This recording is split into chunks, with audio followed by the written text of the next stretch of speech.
Welcome everybody. We're here for our Pickens County Board of County Commissioners work session. Today is Tuesday, March 4th, Mardi Gras Day.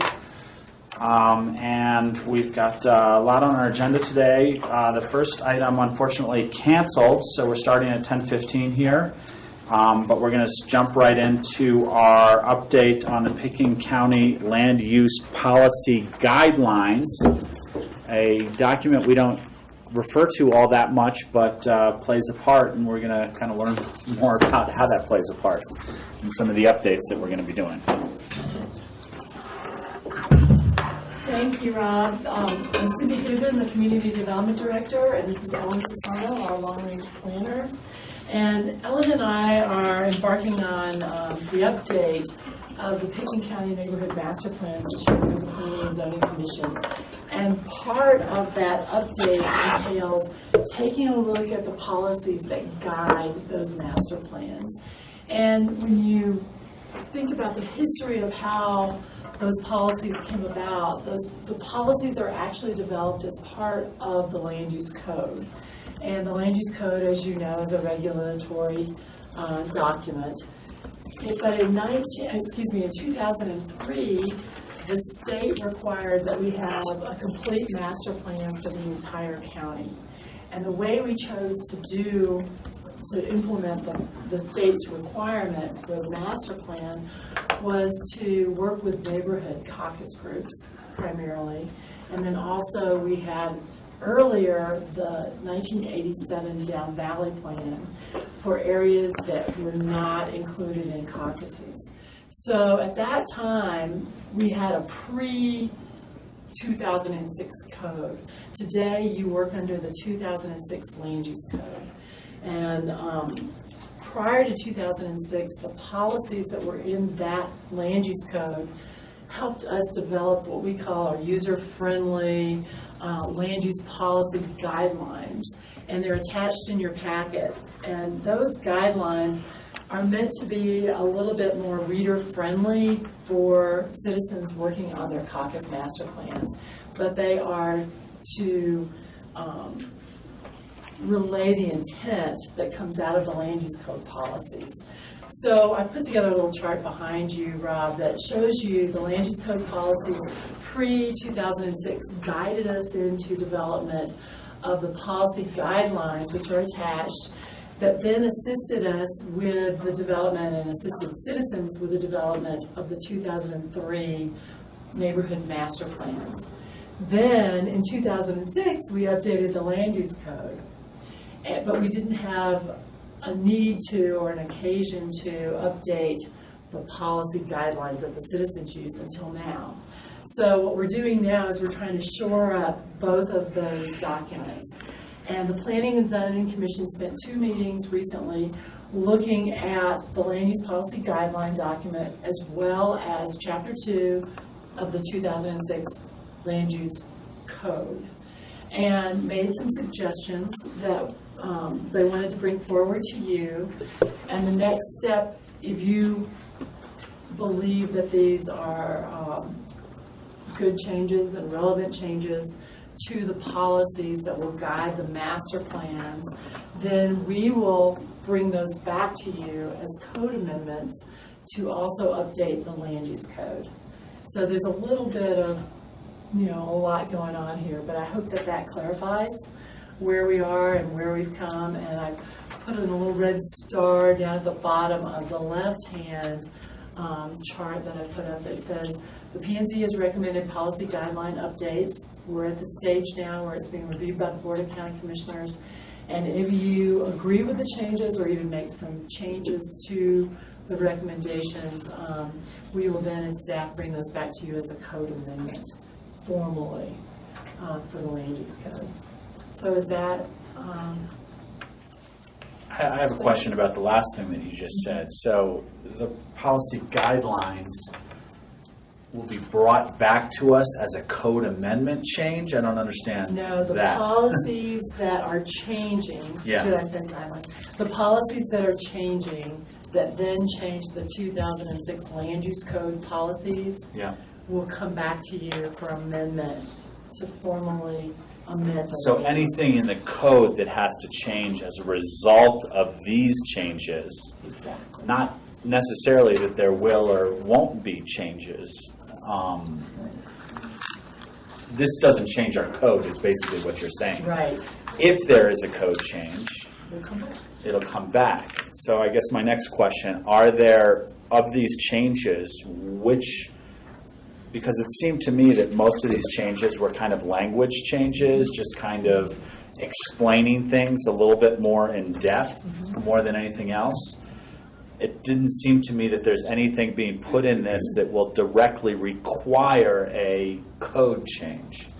There are several word changes, changes that update existing policies. But also a lot has happened in the community, in the economy, in the world since 2003 and 2006. So there were some topic areas that we felt were not covered at all or adequately in the existing land use code policies. In addition to work on the 2006 land use code, since we last updated these guidelines, the county also adopted new strategic plan goals. So there have been some changes that have occurred, and as a result, we actually added several policy topics, including, and I'd be glad to walk through them individually with you if you'd like, but including the topic of energy, climate change, and Planning Commission asked us to add some verbiage relating to federal land exchange, and then we also added another new section on livable and supportive community, and that one in particular is really coming out of the strategic plan goals. So there is some new language and there are some new topics that we just felt were more relevant now than they were back in 2003 and 2006. So we don't feel that they vary the overall philosophy of the county. Yeah, so for example, maybe to answer your question, Robert, the way I interpret this, if you look under energy, where you're adding some following language, Pickens County supports a reduction in energy consumption for both the county organization and community at large. So down the road, that may mean that we may have a code amendment as relates to the building codes. Definitely. Yeah. So, I mean, I guess that's what I'm getting at. It may lead to a building code change, but we won't necessarily adopt this language into the building code. That's correct, but it's quite possible that we will recommend that you actually add. Currently, the land use code policies section does not have a paragraph regarding energy. It does not have a paragraph regarding climate change, and it does not have a paragraph regarding livable and supportive community. It's possible that you may not want to actually add those policies as provisions in the land use code. The policies in the land use code really are meant to convey broad county philosophy, and these topics in particular are topics that have been more relevant in your discussions around county philosophy in the last 10 years. So we thought that it was particularly as we work with caucuses on their neighborhood master plans and long-term land use visions, that we address these topics because they have become more relevant, and we also will most likely be recommending that they be included as topics in the land use code policy section as we move forward. But for the short term, we'd like to address them as overarching policies with as we work on master plans. And really, these policies help us when we work with the caucus groups, with the public, to frame the discussion about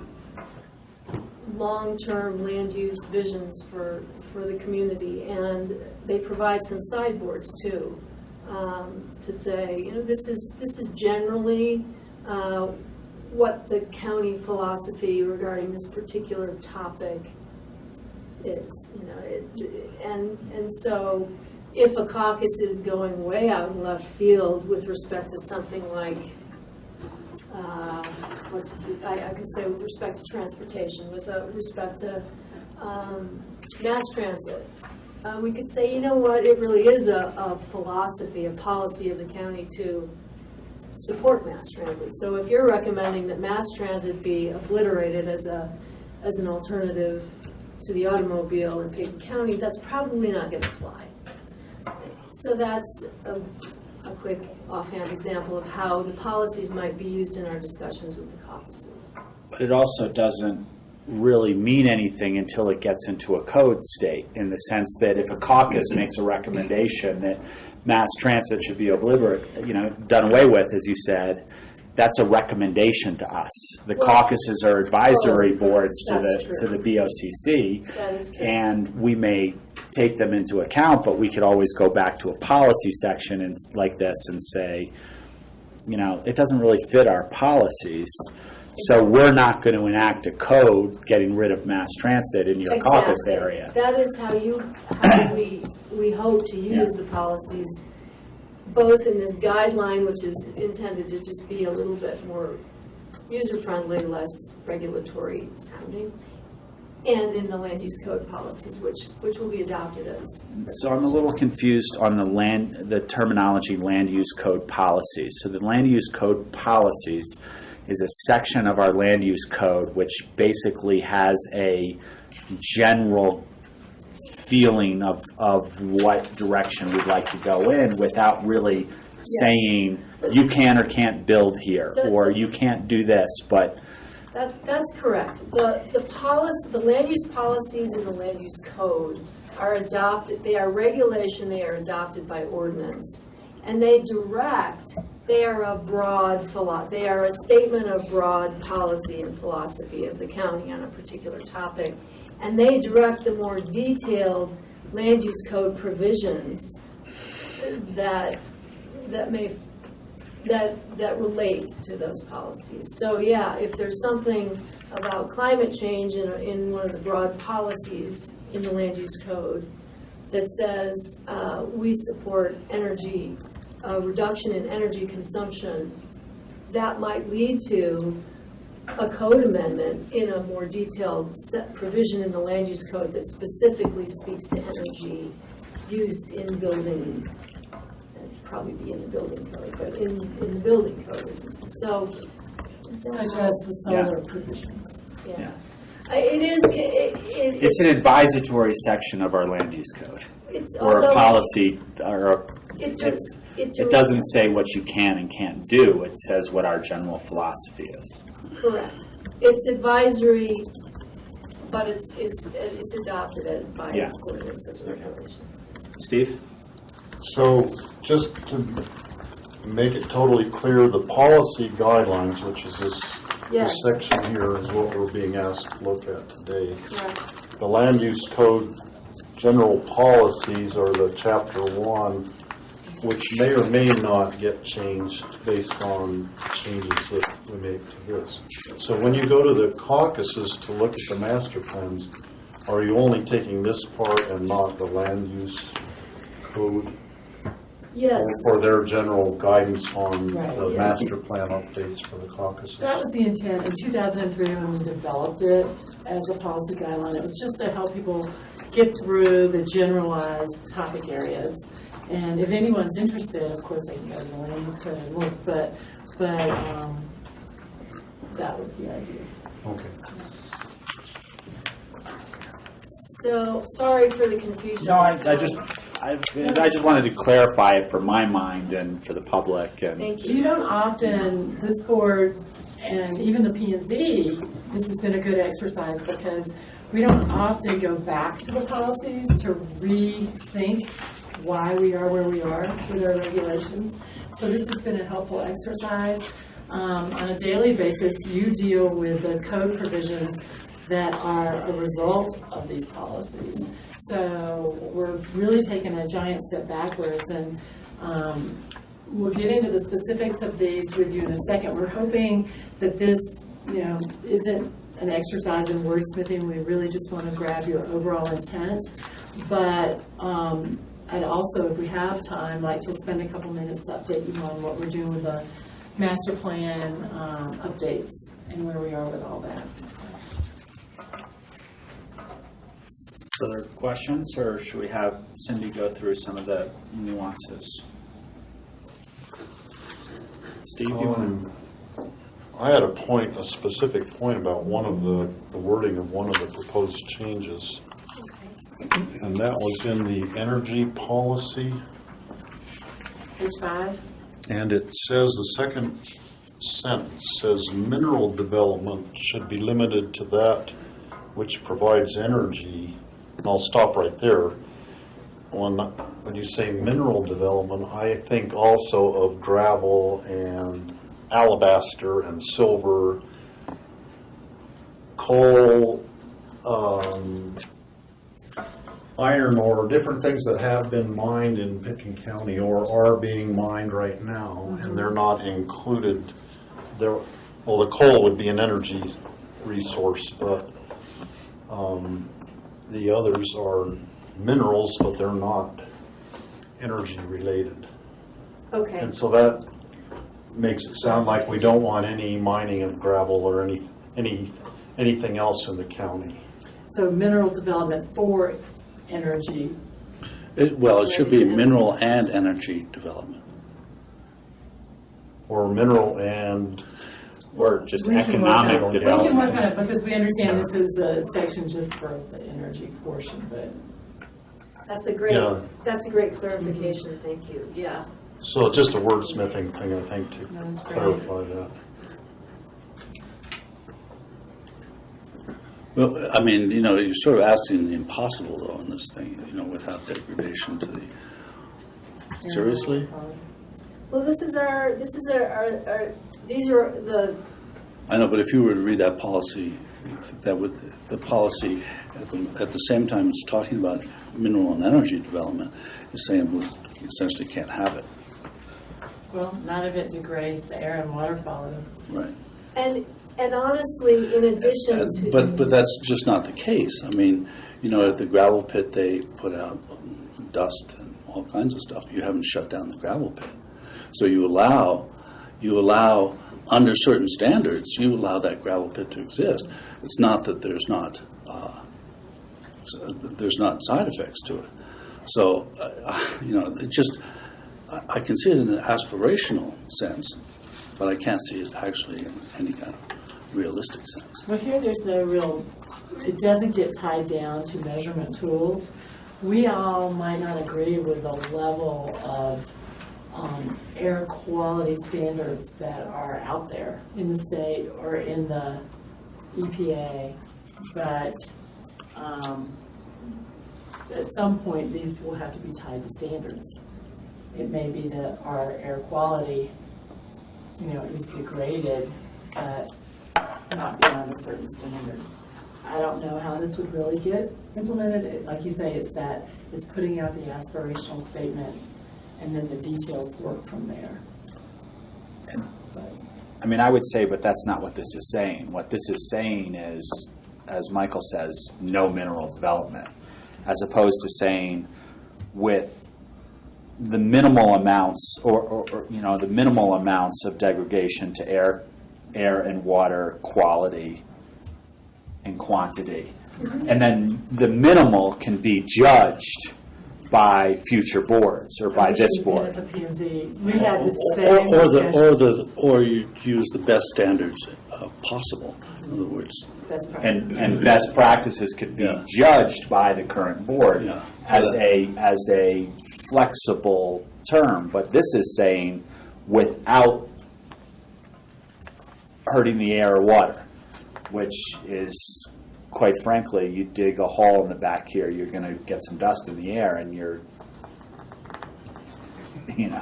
It's just I think you have to say that you just have to recognize that it's possible to do these things to the best possible standards. And So this statement is a little too concrete and should be modified to be a bit more realistic while still achieving the design. well, even given, as I pointed out, the gravel pit, there's degradation going on there right now, and so if you were to use this as the qualifying goal for that gravel pit, you'd shut it down. Although, as Steve has said, gravel really was not the intended mineral. But it is a mineral, And it's under the Colorado mining regulations. Yeah, So we need to be specific as Energy, minerals. to which mineral. Energy and minerals. Targeting. There's a historic basis for mineral development in Pickens County, and has been, and continues to be. And so I think you have to recognize that. And then there's the potential for energy development. There is some energy development in Pickens County. So the two go hand in hand, really. They're extractive industries. Both of them are extractive industries, and you just have to recognize that you're going to be challenged by either one, by alabaster mining or by fracking in certain parts of the county. So you have to include them both. I think maybe we can look at it and work on it. I think maybe we should have a section on extractive industries versus what we were trying to get at with energy. Okay, well that's fine. Yeah, maybe something like that. But I think what I'm hearing you say, and I may be wrong, but is that anytime there's any disturbance, obviously there's some degradation. Is that short-term degradation or long-term degradation? Is kind of a question. When we dig a hole, we're going to get dust. When we go into the gravel pit, we're going to get dust. All of that. But is there overall long-term degradation to our air quality in the community? I think is where the P&Z was trying to go. So if that fits with your philosophy, then we can go back and work on some of that wording a little bit. Well, but the gravel pit's been in existence for 40 or 50 years now. There's been air degradation for that 40 or 50 years. Is that permanent? It looked permanent to me.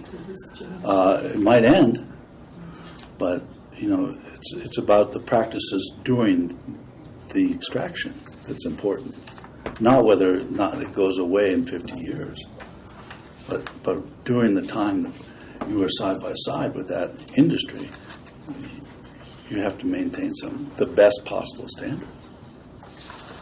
We did go back and forth on minimal. Yeah. Steve, did you want to chime in? Yeah, I was thinking we probably do need two sections instead of one. Have one for extractive industries in general, maybe then a specific one just about energy, but any extractive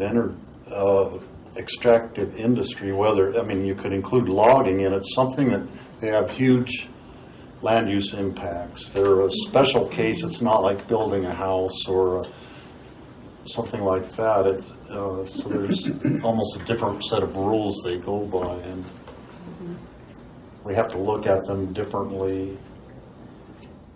And I agree with that. You can set the two if you could put them together if the standard is the same for both, which again, it's a general policy to minimize air degradation or whatever. I agree with that policy, but I use the word minimize. Right.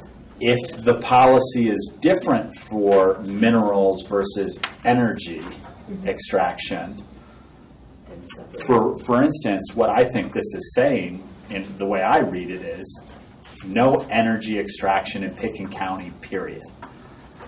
That's the way I read this paragraph. And it doesn't say minerals.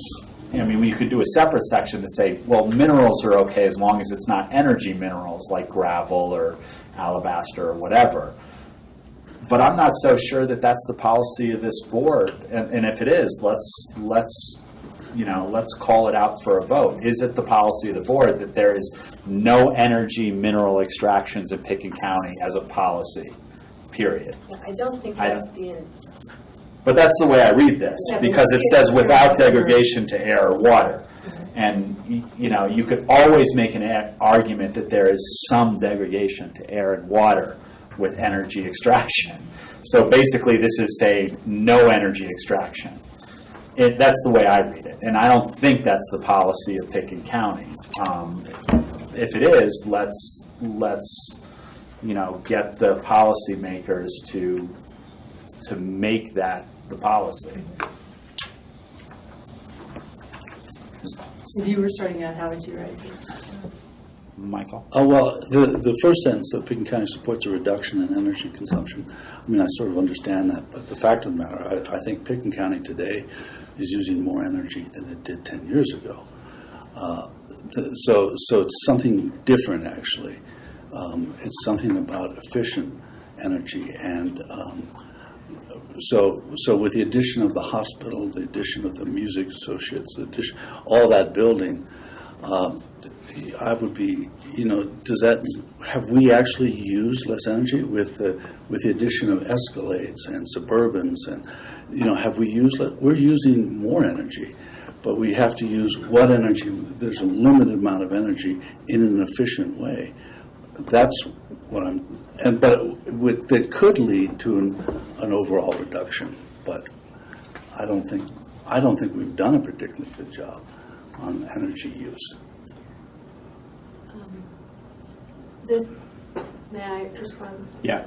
Yeah, just so you know, this line comes directly out of your, the resolution that you, when 2012, I think, the 2012 climate change resolution that you adopted, so It can change. I don't really argue with it, Yeah. but it's not quite right, because it's going forward. What I'd like to see is that per square foot we're going to use less energy, but if we keep adding square feet, Right. we're going to use more energy. So So it supports efficient use of energy to ultimately reduce energy consumption. yeah, I mean something like that. Okay, good, great comment, thank you. It seems like we want to be more efficient in the use of our energy with the ultimate goal of reducing our carbon footprint, which then ties into climate change.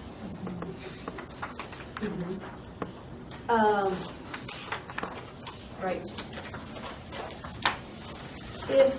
Are there any other thoughts relating to this particular topic? I think those are all really good, insightful comments, and we can work on making this a little more accurate.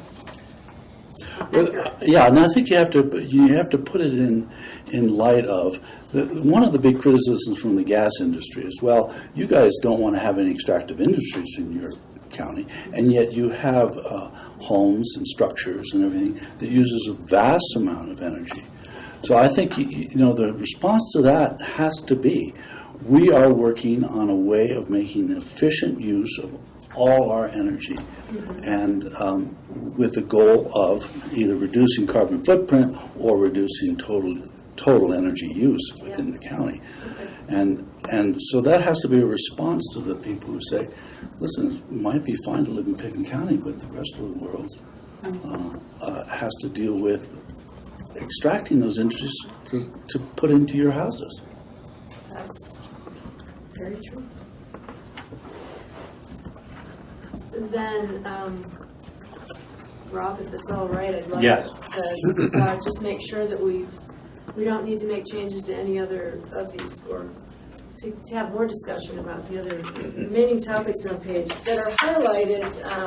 We can either go through the document, which is easy to read because everything is redlined, or I've also tried to just highlight the major changes in the memo so that that's a little more, that's a summary for you. The next, climate change was the next major topic that had not been included previously that we added, and a lot of the verbiage here, well, actually, some of this verbiage comes out, again, out of that same resolution regarding climate change that you adopted in 2012, but we added some language specific to preparedness for wildfire, flood, and drought,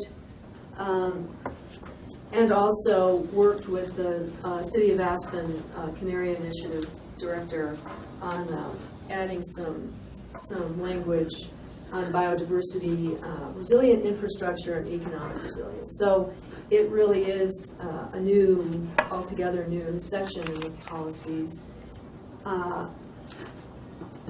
And I'd like a little bit of feedback as to whether it's appropriate or... I would add, I mean, it seems to me that the word climate change has bounced around too much. And because, quite frankly, the whole valley is formed by climate change. The glacial structure, the geology was climate change. Mm-hmm. So we're not really talking about climate change. Climate change is existing, has existed, and will continue to exist on this planet as long as there's a planet. Mm-hmm. What we're talking about is accelerated, unnatural climate change due to human energy use. And that's what the problem is.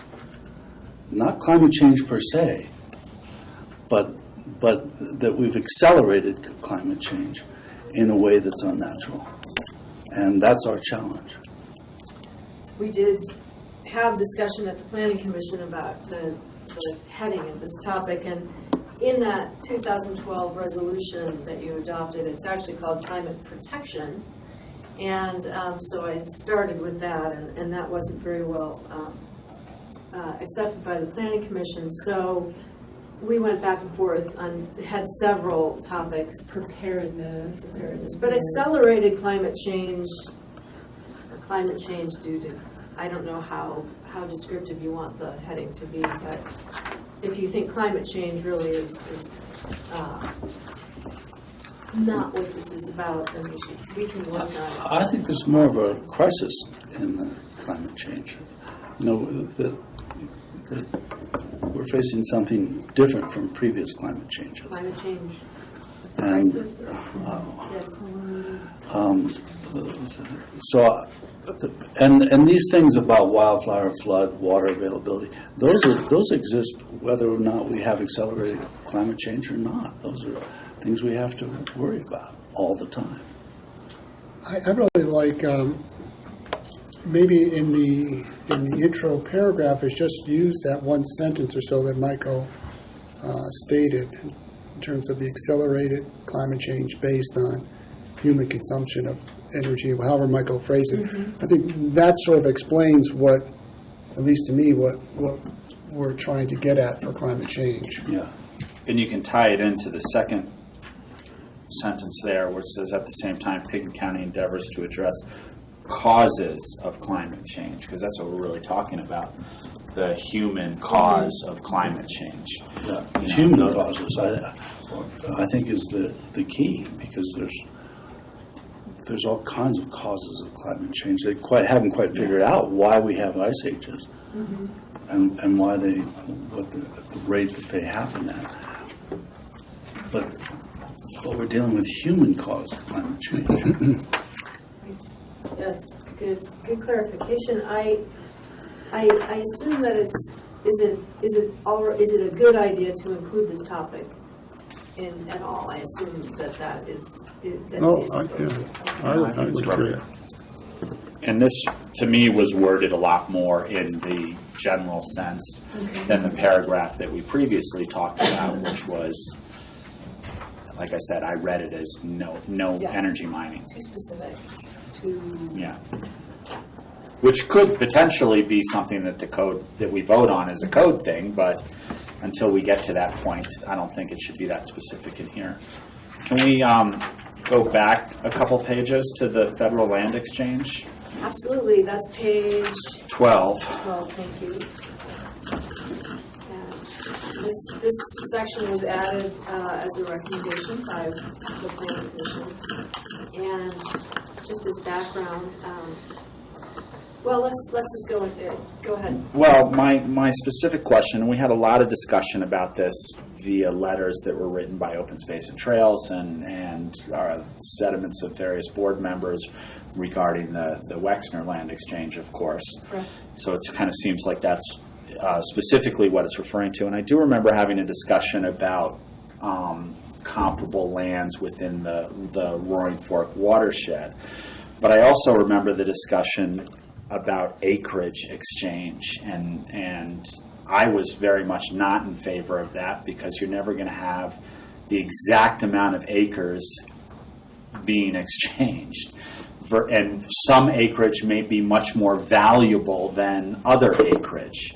So when you use the word acreage, to me it means, 1 square foot for 1 square foot, and exchanges don't happen that way.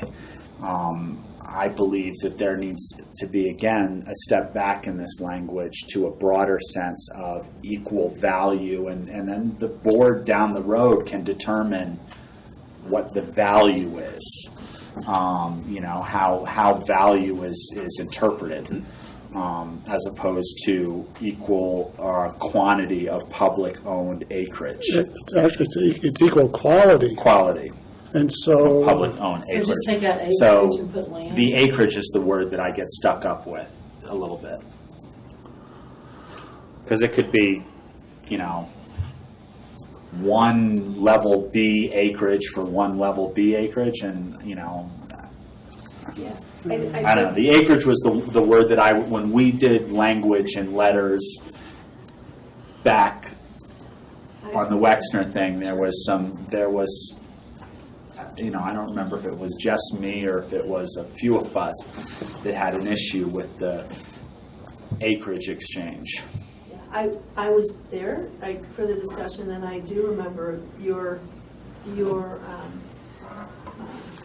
opinion, particularly with respect to this phrase, and I thought this was where it had landed, but And I don't remember exactly if there's a paragraph that was written that reflects that, but George? I think the discussion stemmed from the idea, originally it was acre for acre, and I think we evolved to look at, what I think this says is equal quality.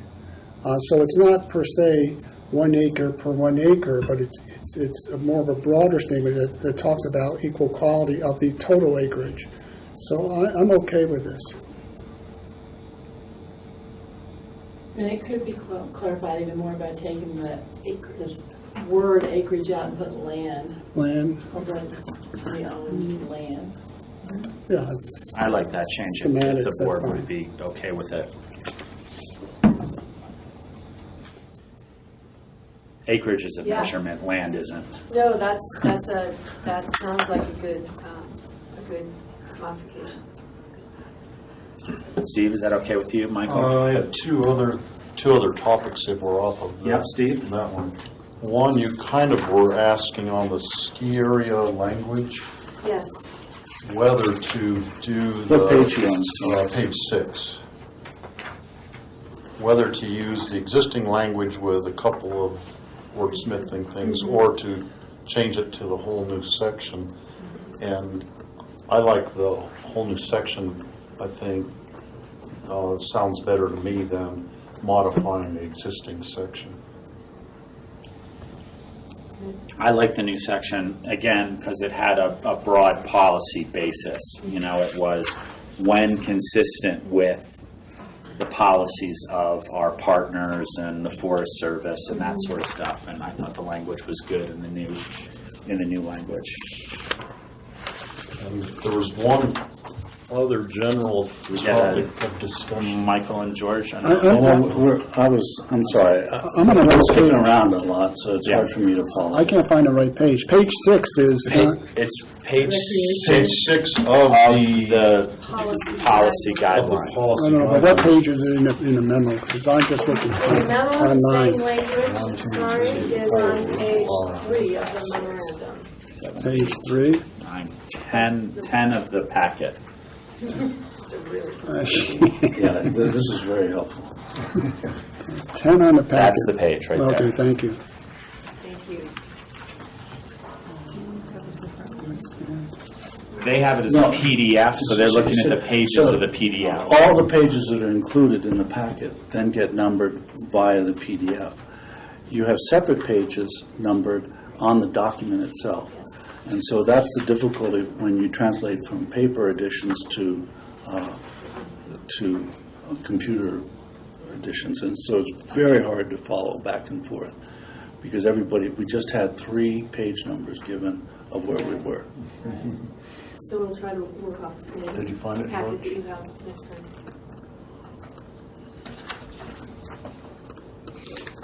So is everybody on the same page? We're under the recreation, Right. under recreation. It's the okay. bottom of that page, it says a big or. Mhm.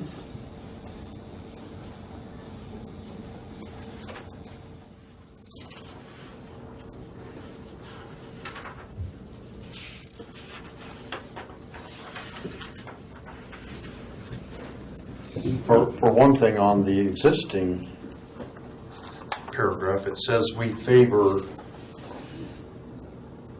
ski area expansion is what that is saying. The second one says we would rather have ski area expansion than developing a new one, which are 2 different policies, really. The planning commission. If there is going to be ski area expansion, it should be on one of the 4 ones, is what the second part is saying. Yeah, they helped point out areas that needed to be more clearly stated. And this was one of them.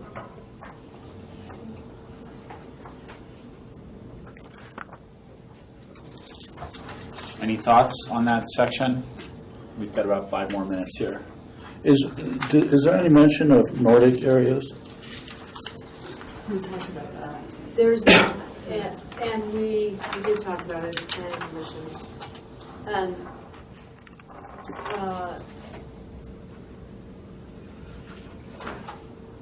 They talk about cross-country skiers and trails in general, not in its own Nordic section. But under the trails, we say, excuse me, we talk about non-motorized transportation alternatives such as trails for bicycle, horses, pedestrians, cross-country skiers are encouraged. So it's a trail link kind of reference versus a cross-country area. But we do have a cross-country area within the county, so somehow I think we have to address that phenomenon. we could add, under recreation, we could add a section on Nordic. I mean, the area has improved trails, it has structures, it has restaurant. It's not quite an alpine area in terms of impacts, but it's more impactive than trails.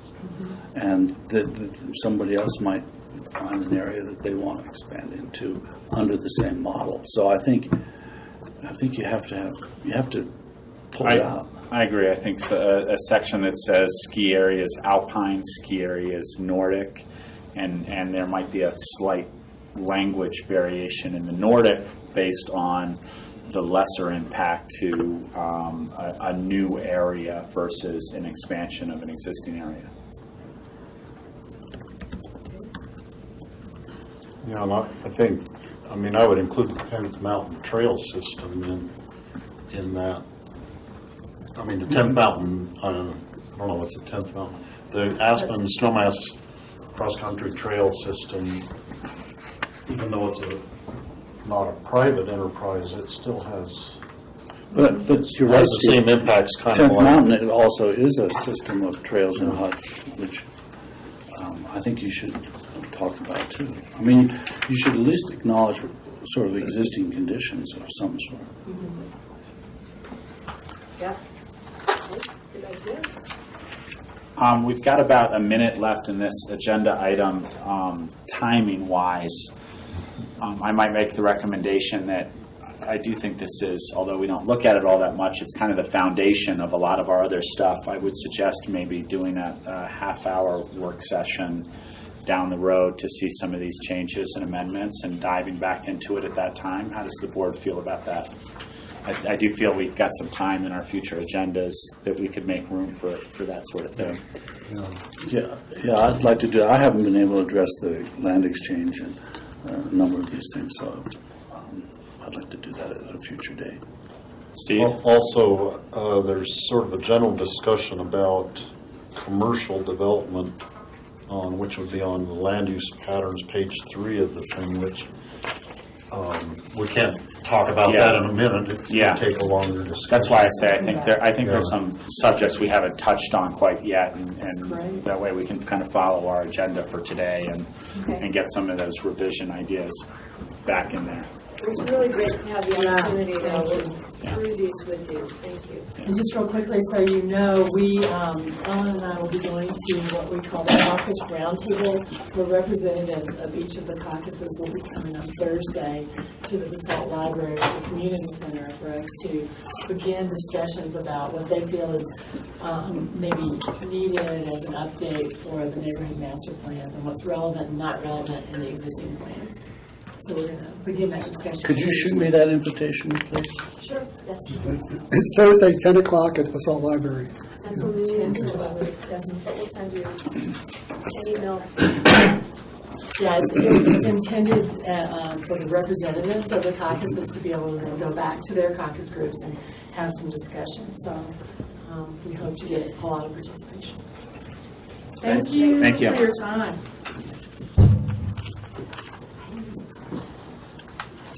Next on our agenda is the GREMP plan request from RAFTA.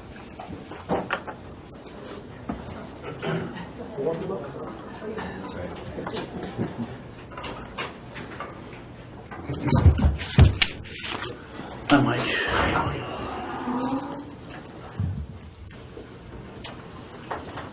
Brian Paul, do you want to lead us off on a overview of this? Yes. If you notice that in my AIS, I just wrote that in June of 2013, the BOCC approved amendments to Section 1132 of the Licking County Code creating the GREMP program. And the board amended the original staff proposal to include this part of this step in the process of bringing someone forward, the applicant forward, to meet with the BOCC, express their approach towards meeting the GREMP guidelines. And then the board was going to make a judgment on the percentage of fees that would be waived, or if the entire fee would be waived, or if there were just how that approach would be. So they wanted to keep that in the board's hands, so that's why we're here today. Mike's here from RAFTA. He's going to go ahead and make his case based on the information that's provided here. We kind of discussed this as our example back in June when we were going through the GREMP program. And we spoke specifically to the BRT stations and the public service portion of what they do and the public safety issue associated specifically to the BRT stations. So today what we're presenting is just the BRT portion of the RAFTA projects. Okay. Mike? Well, I'm Mike Herms with RAFTA, Director. So I guess I'm the first example here on the GREMP thing and the first application of this, so it's always interesting being first. So we are today asking for reimbursement on the rent fees that we paid at the BRT stations for the snow melt systems we put in. How much was it? It was about $205,000. I used $62 a square foot in my calculations, and the county does it just slightly different. They have a different math than I did, so Pretty close. so we're pretty close. And you know, I tried to hit all the topics in the GREMP program there. We looked at a lot of alternatives to try to, you know, make these platforms as safe as we possibly could. And it's a real safety issue for us. This is our interface between all of our passengers getting on and on the bus, and moving vehicles, people slipping and falling off the buses and getting run over. So it's a pretty big issue. It's something the FTA is very cognizant of, and in the industry, everybody's really working towards, you know, making these areas safer. In areas, in places where snow is prevalent, like here in Utah, Idaho, you know, Montana, everywhere else, you know, it's a standard operating procedure now to put snow melt systems in these platforms. So we looked at other ways. We thought about, you know, GeoSource or GeoExchange. There was no way to make that work. We thought about, you know, hydronic systems, but that just required way too much infrastructure, got too expensive, and so we ended up settling with the electrical ice melt systems. We put it only in the critical areas where we needed to, where we had drip lines on the roofs, or in that interface between the bus platform and the station where people are walking to and from, and where they're running to catch the bus or trying to get to the bus. And one of the, theories behind all this BRT and everything is you want as many people obviously to use the bus as possible. And the safer that you make them and secure you make them, the more people that will use them. And, we have a very varied clientele, from elderly to young people and things like that. And the safer they feel on the platform, the more people will attract. So there were a lot of reasons why we went through this. Again, we tried to keep it as tight as we could and use the most efficient method that we could. We have sensors in these things that, measure air temperature and moisture, and that's what turns them on and off. And as soon as it gets, even close to warm enough, we'll flip the breaker and make sure they don't turn on and off and things like that. So we've tried to, minimize this, meet the kind of the minimum requirements for this as efficiently as we could. And then as we helped develop it, I've worked with Brian a lot on that GRANT program, and I appreciate everybody's hard work on that. That was a very interesting process for me personally. But we've tried to meet all the spirit of that, and I believe we have. And so, we're asking for these rent fees to be reimbursed, and go back into building some more things at the stations and stuff like that. So. Ron? Michael? On your list of Table 1, you have some misspellings. Apologize for that. So, but on the buttermilk, you have just buttermilk up valley station. Isn't the buttermilk down valley station also? That was the city of Aspen. Oh, yeah, that's City of Aspen, yeah. And that's snow melted without fees by the city of Aspen. So that on the other side of the 82, that's the city of Aspen because it's near their annexed housing. The annexed trust, the trust got. Huh, interesting. Okay. Brush Creek is misspelled. Brush Creek and Basalt is also. I pulled this out of something else I was doing, and I apologize. Spell check should have been. Sure. I'm surprised Dan George is also, so I'm surprised I got that. So these, the snow melt systems are in place now, correct? Yes. And they were put into place when? As the stations were As they were developed? constructed, yeah. They're integral So- to concrete. You have to pour these things in. I'm just trying to get the timeline in terms of when you paid the mitigation, the rent funds, because now it's just in terms of a policy as we go forward, because now you're asking for a reimbursement of over $200,000. And so those dollars, as I serve on CORE, and we approve budgets, right, so now we're going to be looking at a $200,000 shortfall. I can answer that. Brian?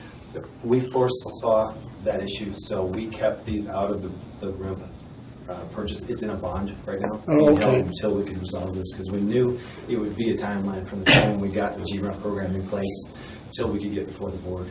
And as we went into the holiday season, it got very packed. The board schedule got very packed, so this kept getting postponed because of conflicts with Mike and I getting both of us here. So these dollars never got accounted for by the city of Aspen, which holds the rent funds. Correct. So they're sort of set in a separate escrow account, so it's not going to impact the core budget or, okay, I understand.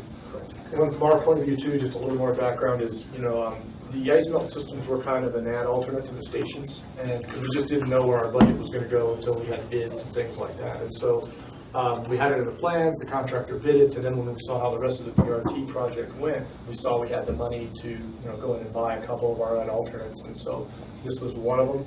So it was an addition kind of late in the game also, and then it just took us a while to work through the way this could be done. So then it's just another follow-up. So if you get the reimbursement of the $200,000 plus, would you anticipate using those for your ongoing energy-saving projects, let's say at the Aspen Maintenance Facility, or versus, where does that money go? Does it go back in general fund, or does it go towards allocating for future energy-efficient projects? No, where this particular money would have to go is be back into the BRT project. We haven't closed out that grant yet. We have unallocated contingency yet that we're spending in some ongoing lawsuits and things like that. So since this was FTA money, 40 or 52% of this was FTA money, it'll go back into that. and we'll spend it on something related to the BRT project, and we have a list with the FTA that as contingency, becomes available in the project, we'll do certain things, enhancement of stations, and there are several other, we have a very long list of things, but bus parts, things like that. Fixing the surface as a sidebar, fixing the entrances, the design of the entrances, where they're open to the weather right now. Right, that could be one of them that's on the list, and actually we have a prototype of one up at Brush Creek, a wind screen that we put there. We just went up the other day, and I'm working on a task order to bring in somebody that understands how water flows a lot like, our air flows a lot like water, and it does things you don't, when you just put up a wall, it does things you don't really anticipate sometimes, and so you have to be kind of thoughtful about how you do that, and so we're going to bring somebody in to help us kind of look at that, figure out what's best. Also, each station is a little bit different in design and things like that, so that could be one of the things it goes into, and it is on our list. Yeah, okay, thanks. Steve? I'm curious if have there been any slippage or injuries on passengers this winter at any bus stops in the Raft area? Or? Yeah, we had a few slip and fall injuries. I think there was one at Ruby Park, actually, and then I don't know where they all are exactly. We're not anything major. We haven't had anybody run over, which is really good, and I'd like to think that this helped prevent that from happening. BRT's been wildly successful, more than we had anticipated, and so these have really helped. There's a picture in here of a typical day where it was working, and provides a nice area to get on and off the bus. And you have all the BRT stops all the way to Glenwood all have this same heating system installed? Yes. And different ones depending on how much ice forms there or how much precipitation, then they would run at different rates, obviously, at the different places. Right. 27th Street has a lot more ice melt in it because we have that long 88 ramp coming down, and the only way to make that thing safe for 24/7 was to do ice melt in that, and we have a path around the station. It's also a double-sized station. But that one runs less because it's down a valley and we don't have quite the issues. So, as you go up and down the valley, they run different amounts. The stops that I typically get on and off Raft are not BRT stops, and there's very often is ice that either I'm on or that the bus is on, and I'm actually more concerned when the bus is approaching and slowing down the stop. I'm ready to jump out of the way just in case the bus slips, because oftentimes they're, where the bus is also icy, but that's kind of another issue. I agree with your, kind of your reasoning on why you chose the system that you did, and I agree. It makes it much safer for the passengers at the BRT stops. I kind of wish it could be at all the bus stops, I guess. Well, I think as we rebuild them, and build new ones and design new ones, I think you'll see it, if I'm successful here and things, you got to look at obviously the cost versus benefits of all things, and if it makes sense, we'll do it because it saves, it saves a lot of maintenance on our side and the life cycle cost of things, you have to remove the snow one way or another and you have to pay for that, so you got to kind of look at those things, but the safety is huge. I mean, our RTD runs over a person or three a year, because they slip off the platform and fall under a bus. Whether that didn't happen, everybody's really, it's a big thing throughout the industry, and especially big with the FTA. And so whenever their money's involved, they really look at this. They encourage this whole analysis and stuff. Yeah, the one off-site mitigation thing that I don't think that you talked about, and I'd like to see Raft at some point consider, would be an off-site, I call it a solar electric system, but some sort of a large scale in it. I mean, maybe it would be at one of the bus facilities where that would be put in, or maybe it would be some off-site thing, but that would be an efficient way to have it in a good location. And obviously you couldn't do it at each BRT stop. That would have been very inefficient and unproductive. But Well, we continue to look at that. Jason White with RAFTA has been championing that cause for a long time. I like it too because I end up with one site to maintain and, somewhere where the land is cheap, which is a huge deal, and, trying to figure out what your costs are and all that. Clean Energy Collective, we've worked with them on and off on that, and we've been trying to figure out a way to finance it. They just came back to us about 3 weeks ago, and they've been working with the Governor's Energy Office with these bonds that we've used before for energy projects, and they figured out how to change the language and everything to make it work for those, I can't remember, QVEC bonds, Qualified Energy Efficiency Bonds. So we think that might be a financing vehicle for RAFTA. So we're looking at it once again. So another plan. I like that same plan too. That's what I'm pushing for, and I think it's the best way for us to go. Okay, good. So for the board, the last paragraph in the code section, I think, is the pertinent thing, which is upon review and recommendation of the chief building official, areas associated with these buildings or structures that are critical to pedestrian ingress, egress, or life safety may, at the discretion of the Board of County Commissioners, be exempt from REMP payments for all or a portion of the area snow melted. Is really what we're looking at here in terms of where to go with the decision-making process. And some of the discussion that we had when we put this code amendment into place, I'll just bring up as I recall it, is showing an offsetting based on its facility, and I think we clearly felt that RAFTA, I felt that RAFTA clearly offset carbon emissions as a whole, but then there was also the question of a partial or portion, and what what should we set as a policy for other government agencies in terms of the request. And so I guess that's still up for our decision as a board. Steve? Well, I think RAFTA is in a unique position where you're in the business of trying to get people out of their cars and off the road,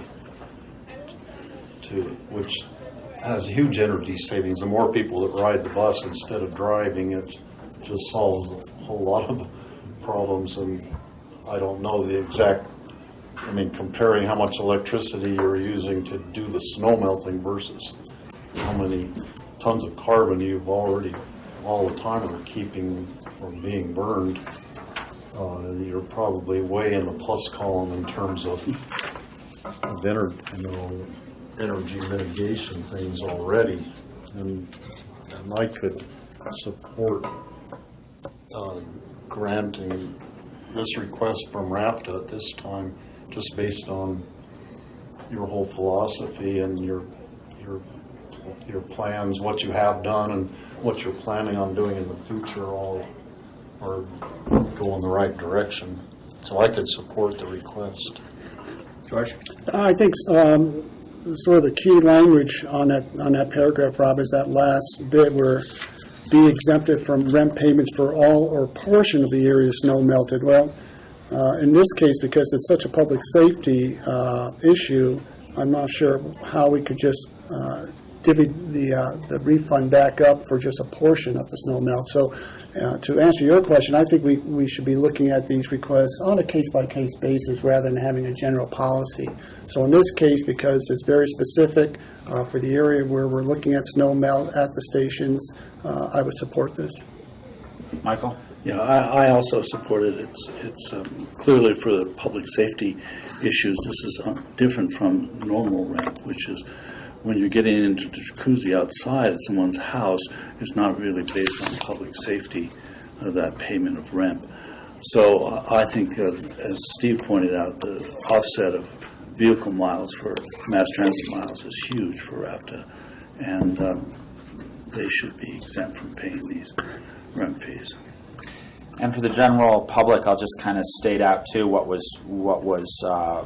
offered up in the letter from RAFTA, which is that they estimate that based on the vehicle trips that are reduced, that 696,000 gallons of gasoline annually are reduced, creating a net reduction of 6,811 tons of CO2 emissions.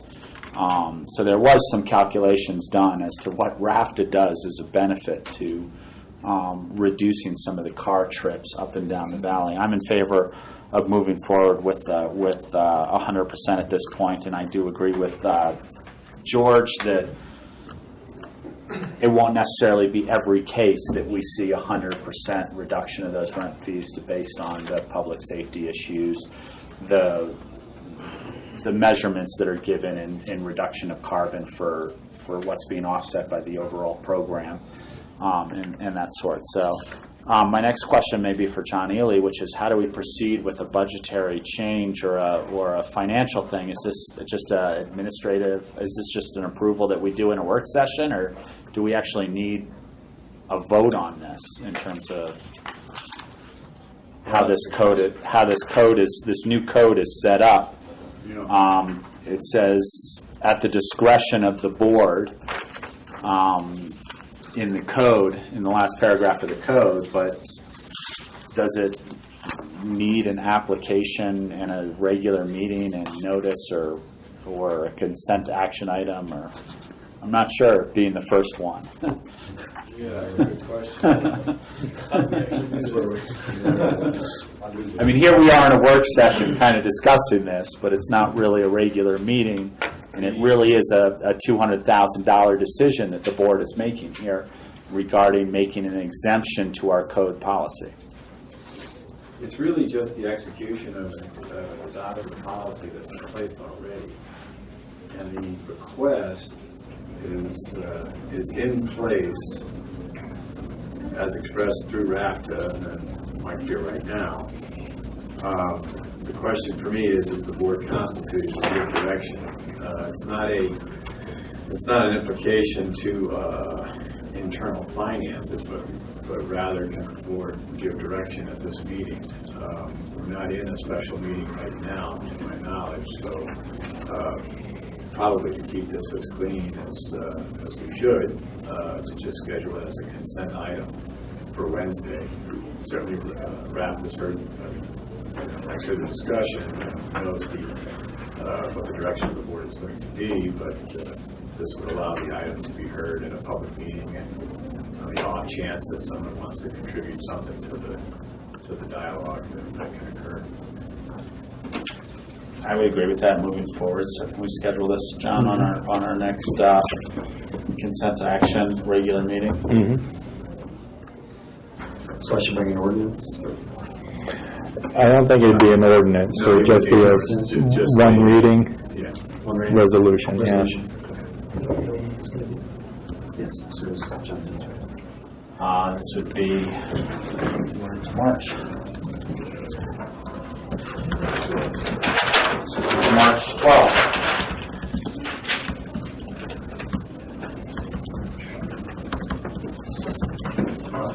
Yes, Michael. You mentioned this fuel savings that Ralph outlined. Yeah. But really what you need to have, it seems to me, is you need to have the fuel that you save, but also the fuel that's consumed by these heated. That's where your savings is. I mean, if you're gonna consume energy by melting ice, but you're also saving energy, you've got to show that one doesn't exceed the other. Because then it is a problem.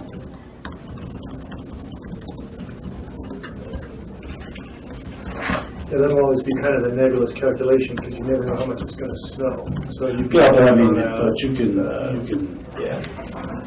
can project to the best of your abilities.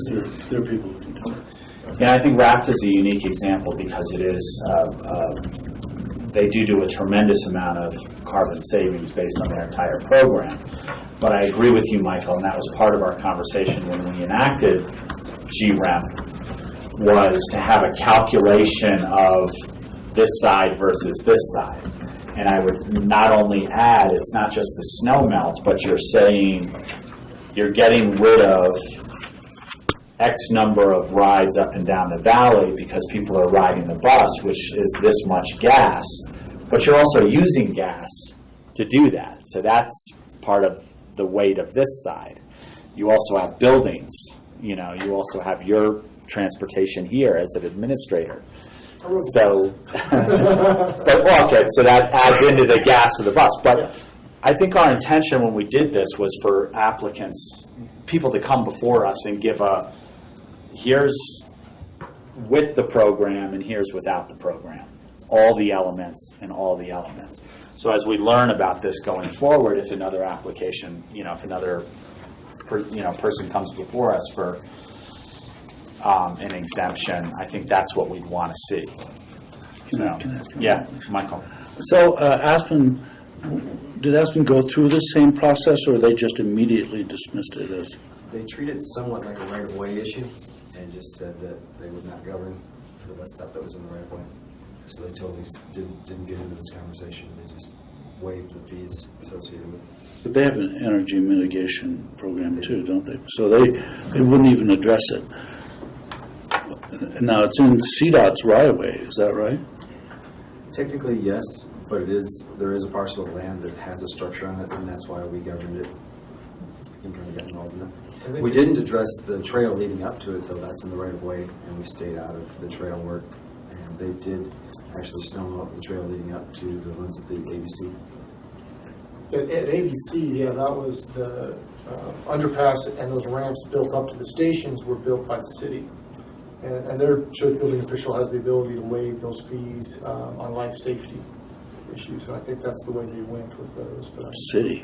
No, I'm kidding. It was right away, and we left that separate. The right of way work. So it was separated from the structure. Right. I apologize.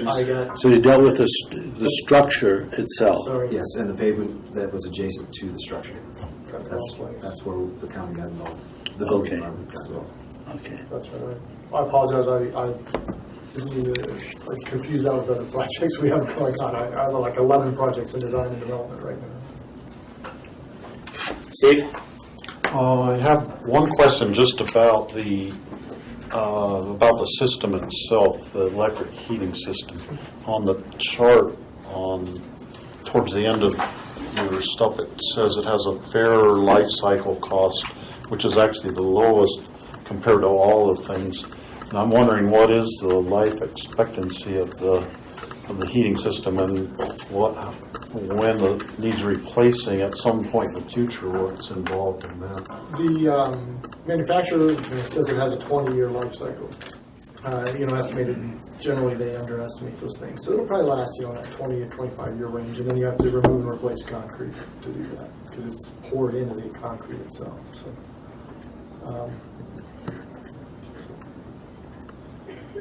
Okay, so sometime after none of us are on the board anymore, you'll 20 years, be replacing it and maybe come back and talk to the future. That's about the life cycle of the structures and everything else, and by then, you'll be looking at what are you going to do in the future and that kind of thing. So. That's actually the estimated life cycle of the snow melt with our rent program. That's how they calculate protracting that, how much they pay up front for 20 years of use. So it's interesting that all kind of falls in line. So when it's replaced, is that you begin a whole new cycle of rent? Currently not. Fees? I think that's something that I was hoping to address when we rewrite the rent program. So if you remove and replace, you have to pay rent fees a second time. So right now, there's an exchange for that, but we were looking at maybe doing a 20-year life cycle, because that's how the math is done on how to calculate the fees. So if something's older than 20 years, technically they've lived out its life cycle in what they paid into the core program. So the rent would at least want to know that you're possibly putting in a more efficient system in the future rather than relying on a 20-year-old technology. We did look at some of those policies for our replacement update to our rent program. Great. Well, we've got direction to bring this back in a regular meeting as a consent item action.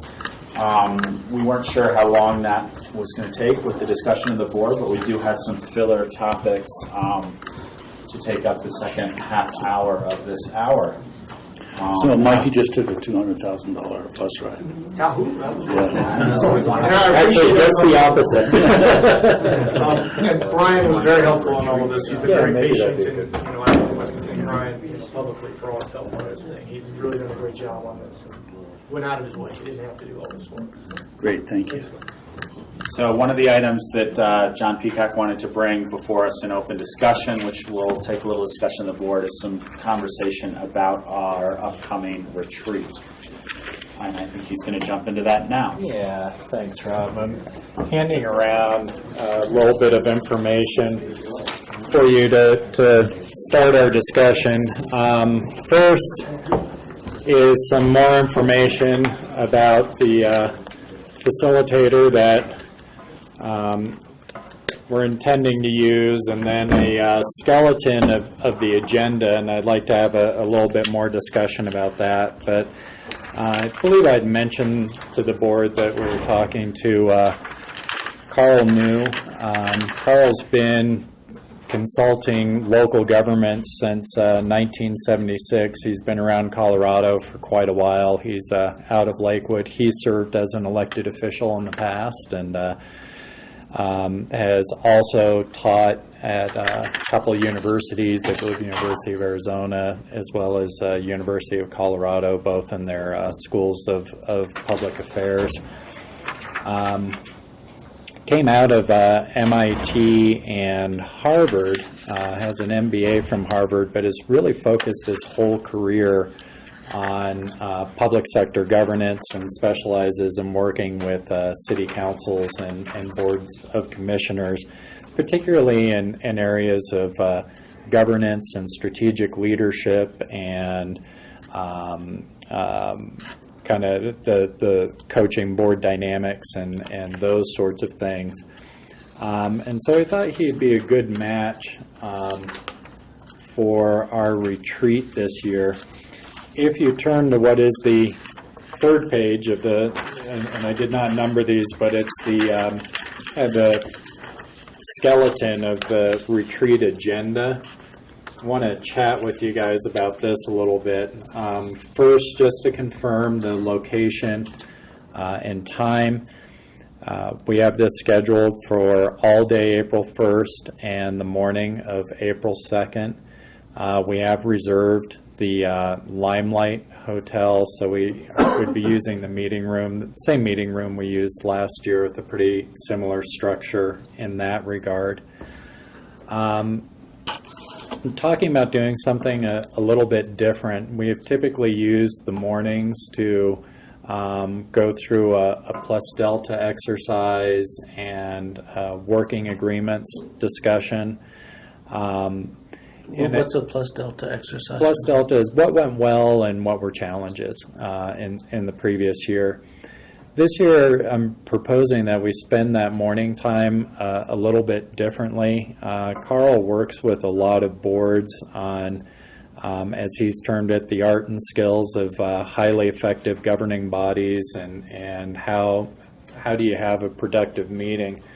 And I think we do a good job of that here, but it's always good for us to spend a little bit of time, particularly with somebody who's had a lot of experience and time working with various boards, to talk about what is that art as well as that procedural element of having really effective meetings. Most of what you guys do is around this table, and he has a lot of tools around how do you have an effective discussion? How do you move an item forward for decision effectively to make it as transparent to the public as possible, as well as having a meaningful conversation and dialogue around the table to really unpack issues and build consensus, or not, know when you're not going to on a particular item.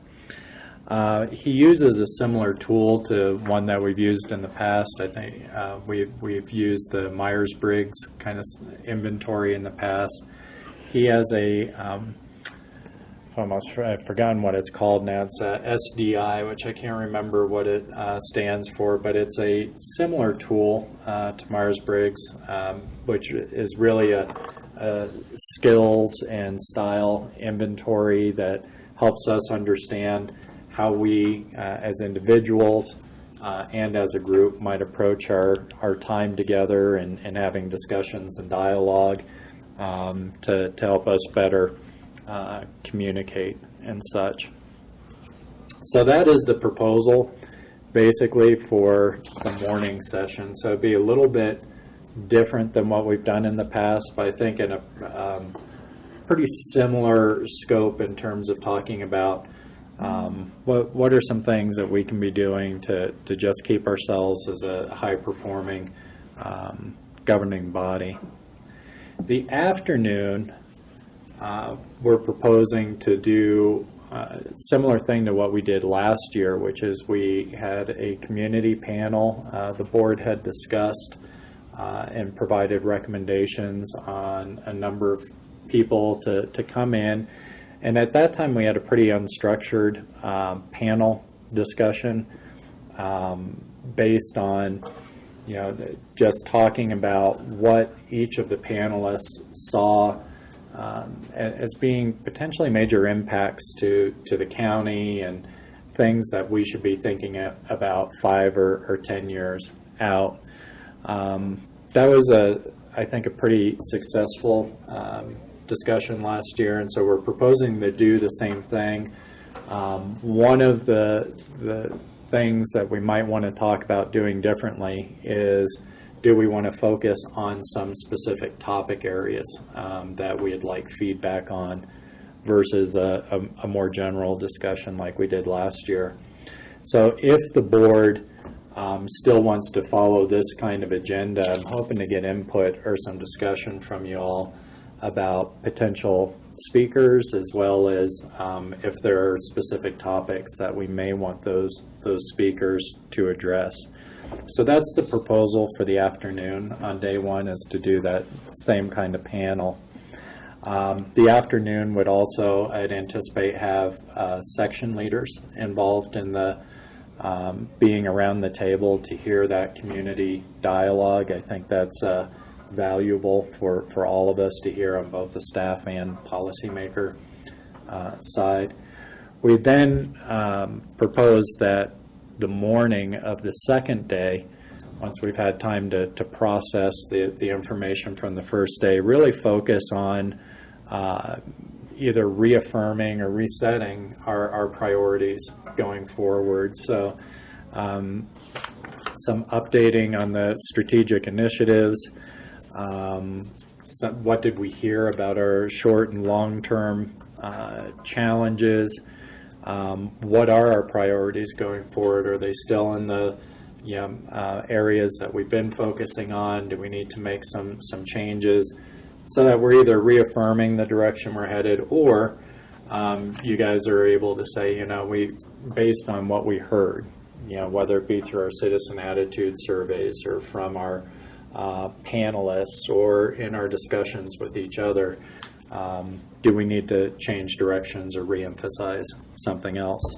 And that would be how we'd spend the morning of the second day. At least that's the proposal at this point. So that was kind of long-winded in terms of an introduction, but what I was hoping to do is get some feedback about whether we're headed the right direction with the structure of the agenda, and if so, to start to get some feedback on potential speakers and topics. George? Yeah, I like the general direction of this. I think it's what a strategic retreat should be, some long-term visioning. And so I think this is good. We have some skills development, and then we have some broader discussion. So it's a good combination. And I also see, when we talk about the open forum, that for me, there's a linkage to the next day with strategic initiatives. Mm-hmm. And so I would suggest that we look at some of our strategic initiatives that we've identified the last couple of years, and bring in those people that are in the community that are actively involved in those issues. Some of them are new players, which would be very good as well. Or perhaps use that as an idea. So, for example, if we look at health with our new initiative, we've got a new executive director at the hospital. So that's an idea in terms of a direction. I would also, we've got a new district ranger for the Forest Service. And certainly, when we look at public lands and partnerships that we're doing with them in broadband, I would bring in Forest Service on that. Housing is another initiative. I'm not sure who we would pick for a housing person for the community that would provide some good discussion, but is public influence, that realm that I think we're making headway. I'm not sure, again, who would be the right person for that. Special events we talked about, and maybe there's a way to incorporate that idea with community nonprofits as part of our economic diversity for community. So I would throw that out as ideas.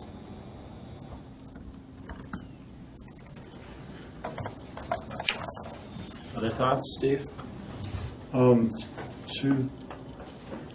Two areas where I see, that we might want to have a community expert on them. One would be just a renewable energy kind of theme, and also Colorado water plan kind of theme, where we stand in Pickens County in relation to all the Colorado River issues and the Colorado water plan, and more potential diversions from Pickens County to the east slope.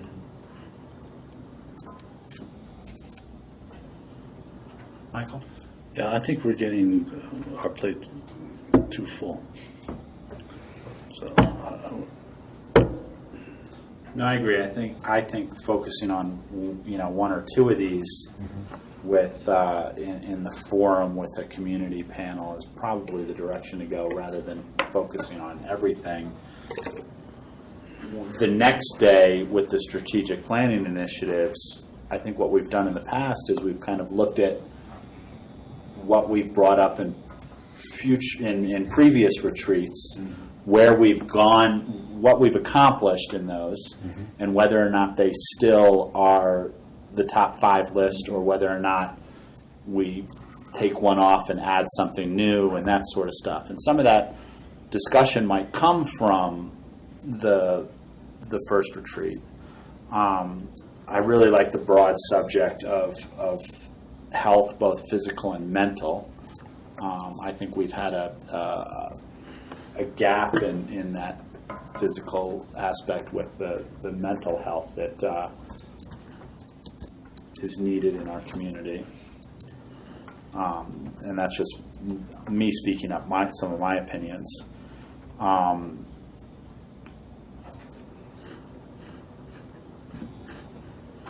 The other things that were mentioned were housing, broadband with partnerships with the Forest Service. Steve brought up water and energy aspects. So I don't know how or what topics one might want to narrow down to in terms of that second section, which is the second part of the first day. Another way to look at this is what size of a panel do we want, given sort of a time constraint? I forget how many we had last year. Yeah, we were trying to keep it. I think we ended up with 5. We were trying to keep it to 5 to 7 panelists. I think our afternoon was full with the 5, and what we had asked for was about 10 or 15 minutes of comments from each panelist to kind of say, so what do you see coming our way? What are your priorities from whatever segment of the community you're serving for the next 5 to 10 years? And what do you see as factors impacting that? And we brought our discussion from there. So we left it pretty wide open last year, and we focused on what was the diversity of the speakers. And so we could take a similar approach, or we could say, what are the segments of the community that we need to hear from? Our thought was maybe we well, I guess our question was, do we want to focus that a little bit more this year into either kind of the areas that we have been focusing on, the healthcare and the housing, and how we work with our federal and state partners and those sorts of things. Maybe that kind of specific question, what I'm hearing in the discussion, maybe that too quickly piles up. We have too many big issues that we could take an afternoon on any one of them, really. And Michael, I think that may be where you were going as far as focusing on issue versus maybe bringing I don't want to go off. I want to follow along with the community, with the results of the community panel, really, and discuss those issues that the community panel brings up, rather than create a whole new series of issues that may or may not be relating to the community panel. Because we're asking them to be there for their insights, their expert opinion, or at least their community opinion, and then to go off on other exercises. I just don't think it's going to be productive. And I think the sort of free-ranging ability of the community to do that, and our response to it, should be a fairly nimble and active discussion, not set to particular topics. I saw one of the things that I remember from last year that I don't think was as successful is I didn't think we had as good of interaction amongst not only the board and the panel members, but the panel members amongst themselves to provide us with more of a broader perspective of community needs. And so we may need to have you or whomever help facilitate that discussion, because it got, if I recall, it was more of a presentation and there were a couple of questions and answers, but we didn't have that, we were missing that dynamics of having those people there with us.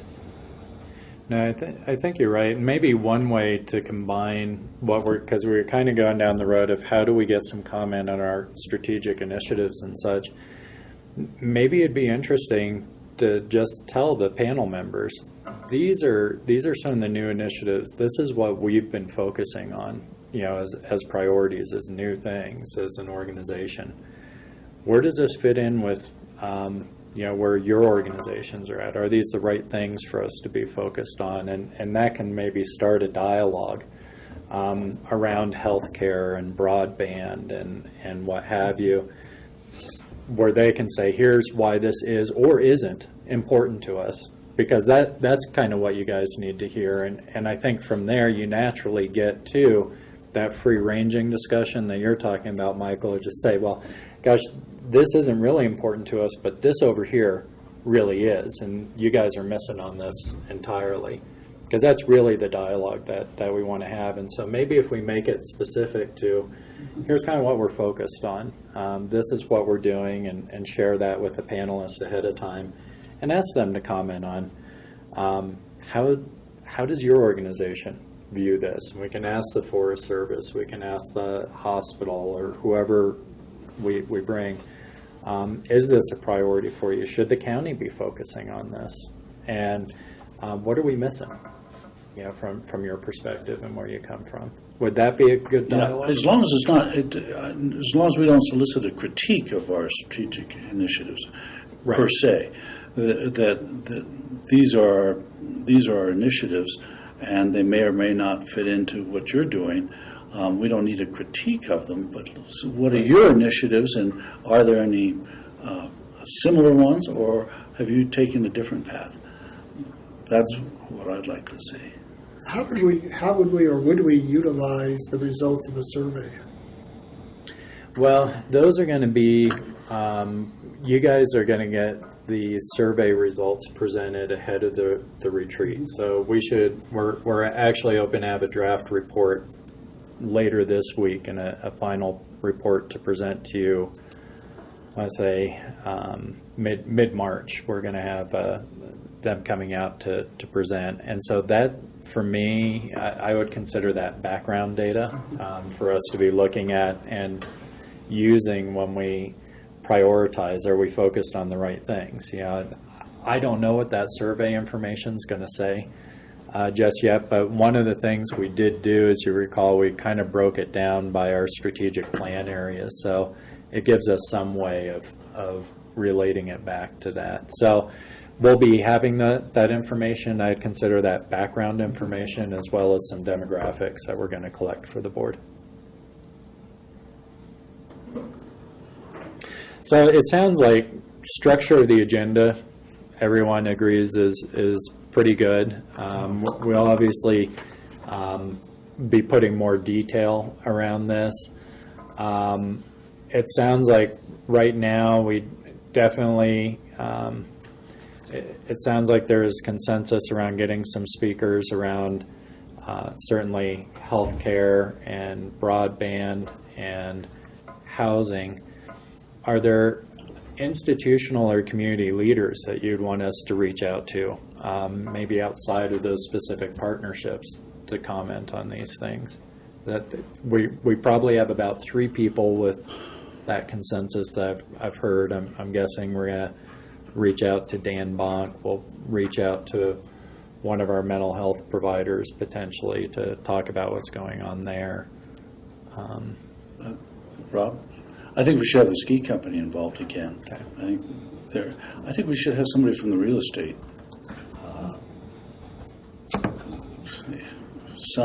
Somebody who's really good at it. I mean, apparently Andrew Erneman is really good. He's got a good presentation in terms of a lot of statistics and demographics and things like that. Maybe we don't want that, but maybe we want a sort of I don't know what we want, but some, because if real estate is indeed a $1 billion plus industry, or the exchange of monies is up to over $1 billion a year, and we don't recognize it in some fashion, then we're missing out, it seems to me, on a substantial part of the community. So I think we need a representative of the real estate industry. Stay Aspen Snowmass potential to weigh in on. I mean, they usually have all the figures on, I think of Bill Tomsich offhand. He knows the airport, he knows the bookings, he knows, where the tourist industry is going. Yeah, but I like Bill, and I think he's good at all those things you're discussing. But I'd like somebody who can talk about it in very general terms, about the hospitality industry in general terms, rather than in we have this amount of bookings in March, we have this amount. He does a good job at ACRA doing that. But I'd like somebody who's not only looking at those particular figures, but looking at say a 5 or 10 year period of what the hospitality, what the recreation industry in Pickens County is to them of some sort, just in general terms, not in specific terms. And that could include somebody from the ski company, but also somebody from hotels or lodging or related or somebody like that. I don't know. Maybe the way you do this is to sort of, each of us sort of give you some names and sort of their areas of expertise and influence, and then you could sort of meld them together and bring them back to us. And some of it's going to be a scheduling. Some of the winnowing is going to occur just by scheduling. So. Yeah, I mean, for instance, if you look at the newspaper, you can look at the articles, but actually what conveys more information is the ads. And so particularly if you look at the real estate ads, those convey an enormous amount of information and trends and desires of the community, it seems to me. That's why they're there. And I'd like somebody to tell me what that is. What are those? What are you trying to do? What's going on?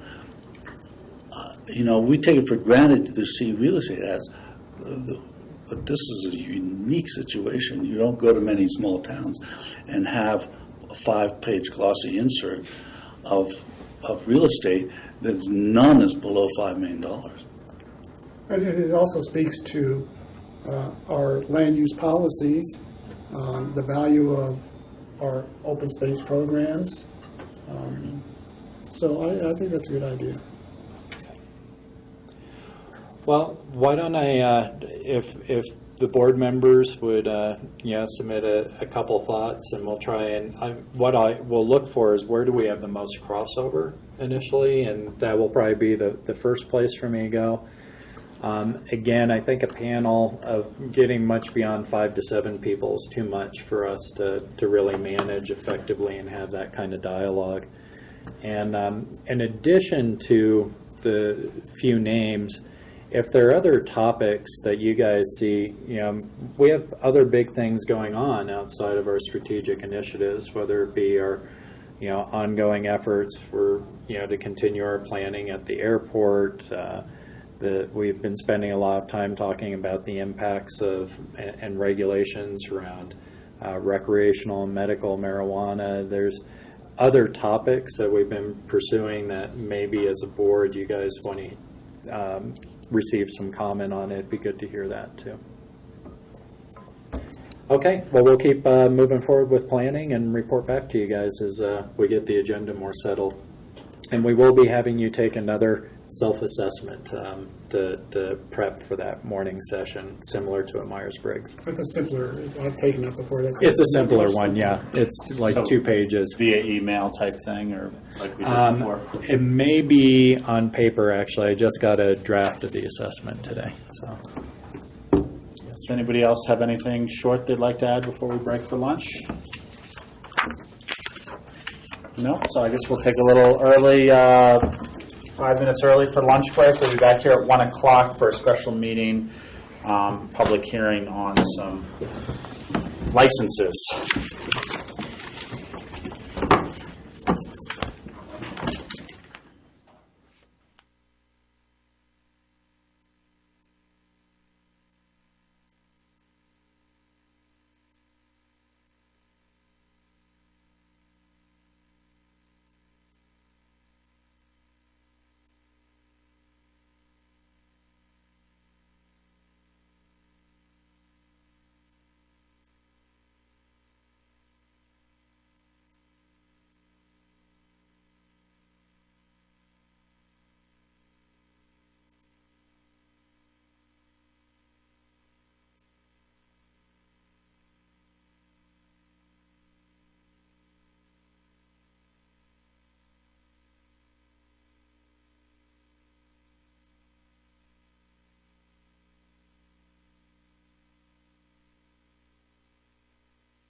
to go when you are. Welcome back, everybody. We just got back from our lunch break. Today is Tuesday, March 4th, 2014. It is Mardi Gras. It is also our Pickens County Board of County Commissioners work session. And our afternoon session is going to start off with a special meeting and public hearing regarding some retail marijuana licenses that are coming before the board now that we've passed the retail marijuana regulations. This will be the first set of licenses before us, so we will probably take a little extra time to make sure that we go through the procedure properly. But I will start by taking a motion to go into a special meeting. So moved. Second? We have a first and a second, Michael and Steve. Any discussion? Seeing none, all those in favor say aye. Aye. We're in our special meeting, and we have 3 applications before us. The first one on our agenda is an application submitted by Cooper Mason Ventures.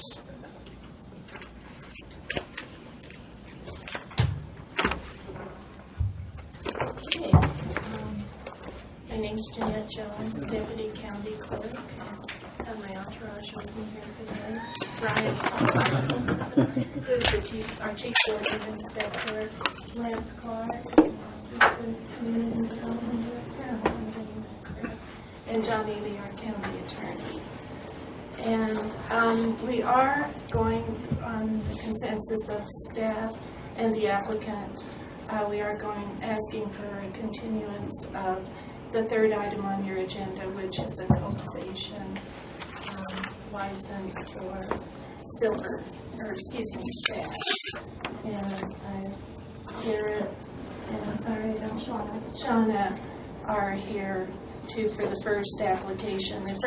Their second application is for the retail store that is being applied for by Stash. They have 2 applications. The third one is for their cultivation facility on Lower River Road, and we're asking for a continuance of that item, that application, to give them more time to work with Brian and the attorney and John Peacock to resolve their issues. Should we handle the continuance first to just get it out of the way? That's fine. Okay. So the third application, which is an application submitted by Shauna and Garrett Patrick, doing business as Stash for a retail marijuana cultivation facility. I'm calling that item number 3 on our agenda, if you number them off, 1, 2, 3. And I will accept the motion for a continuance. Need a date certain? To March 12th, please. I'll make a motion to continue to March 12th. Second. We have a motion and a second. This is a public hearing. Anybody wishing to speak on this item may do so at this point. I'm sorry. Sorry. March 12th is a regular BOCC meeting. Correct. Yeah, typically, we would do these on a regular meeting. We're hitting that timeline where we could first issue licenses to those who already held a medical license, which is why we did this special meeting today. So seeing no public comment, I'll bring it back to the board and close the public comment on this item. And any discussion among the board? Steve? Is this because of building permit things that haven't been completed yet at this point? Is that the reason for asking Yes. for the continuation? Yes. Okay. Any other comment from the board? Seeing none, I'll call the question. All those in favor for the continuance, say aye. Aye. Passes unanimously. Did you want to, Jeanette, go to the application by Silver Peak? Or which one did you want to handle? Silver Peak. Okay. Yes. So now we'll move to the application submitted by Cooper Mason Ventures, LLC. I don't know if the applicant is here or not, or the representative here. Just walk in. Great timing. Okay. We just hold we just brought to order the application by Cooper Mason Ventures. And again, this is our first application on this, so we will probably have some procedural questions as well. And I know, Jeanette, you had passed out a document that kind of goes through the requirements of the licensing. Correct. But we'll handle this just as we would handle a public hearing. We'll have you do a presentation of the application. We'll ask questions of you or other staff members at that time, and then we'll have the applicant make a presentation afterwards. We'll ask questions of the applicant. We'll open the public hearing at that point, take public comment, and then we'll bring it back to the board for discussion and hopefully a decision. So. Okay. And I may defer if there's legal questions. I'll probably defer to John if it's technical questions or applicants. So I'll probably just defer to one more at that time. The application, I was with the applicant with Jordan's representative maybe 2 or 3 times to go through the components of the application. And what you have before you is what I looked at with the application itself. The property, starts out with the application. Number 1 is the application. The proper owner authorization, we have that. The name and address disclosure. I'm going to make this a little bit brief because you have it in front of you. But what you have on this page here is either addressed in the application that you have before you, or they are attached to the application. And maybe I'll stop there for just a minute, and if you have any questions. Does the board have any questions regarding the application that's been submitted and its requirements to the guidelines?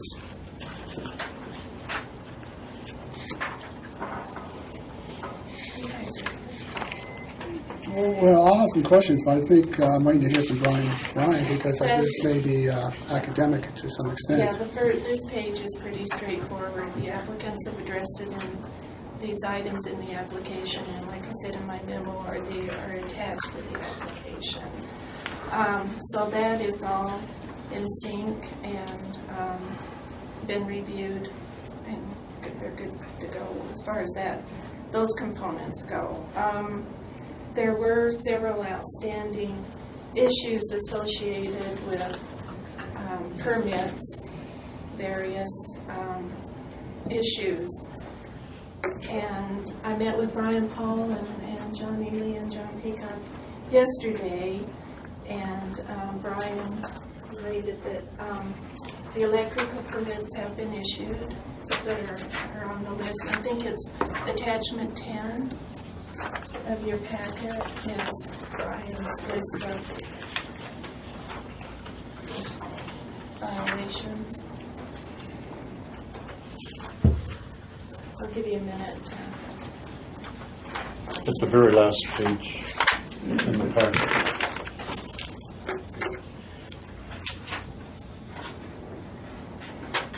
Everybody there? Yep. Okay. So the side porch issue, the side porch roof and mechanical enclosure, which was added without a permit or inspection, has been eliminated. To follow that, there was a porch built in a setback area, and the applicant is scheduling a hearing before the Board of Adjustment, which I just found out has been scheduled for April 1st to request a variance for that setback issue.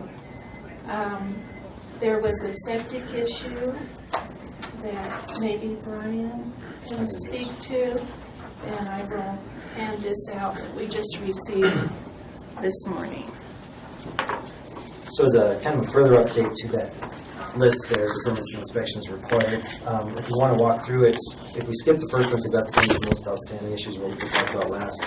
The 8 mini-split AC systems, they pulled permits for, had complete inspections for now, and have cleared that issue up.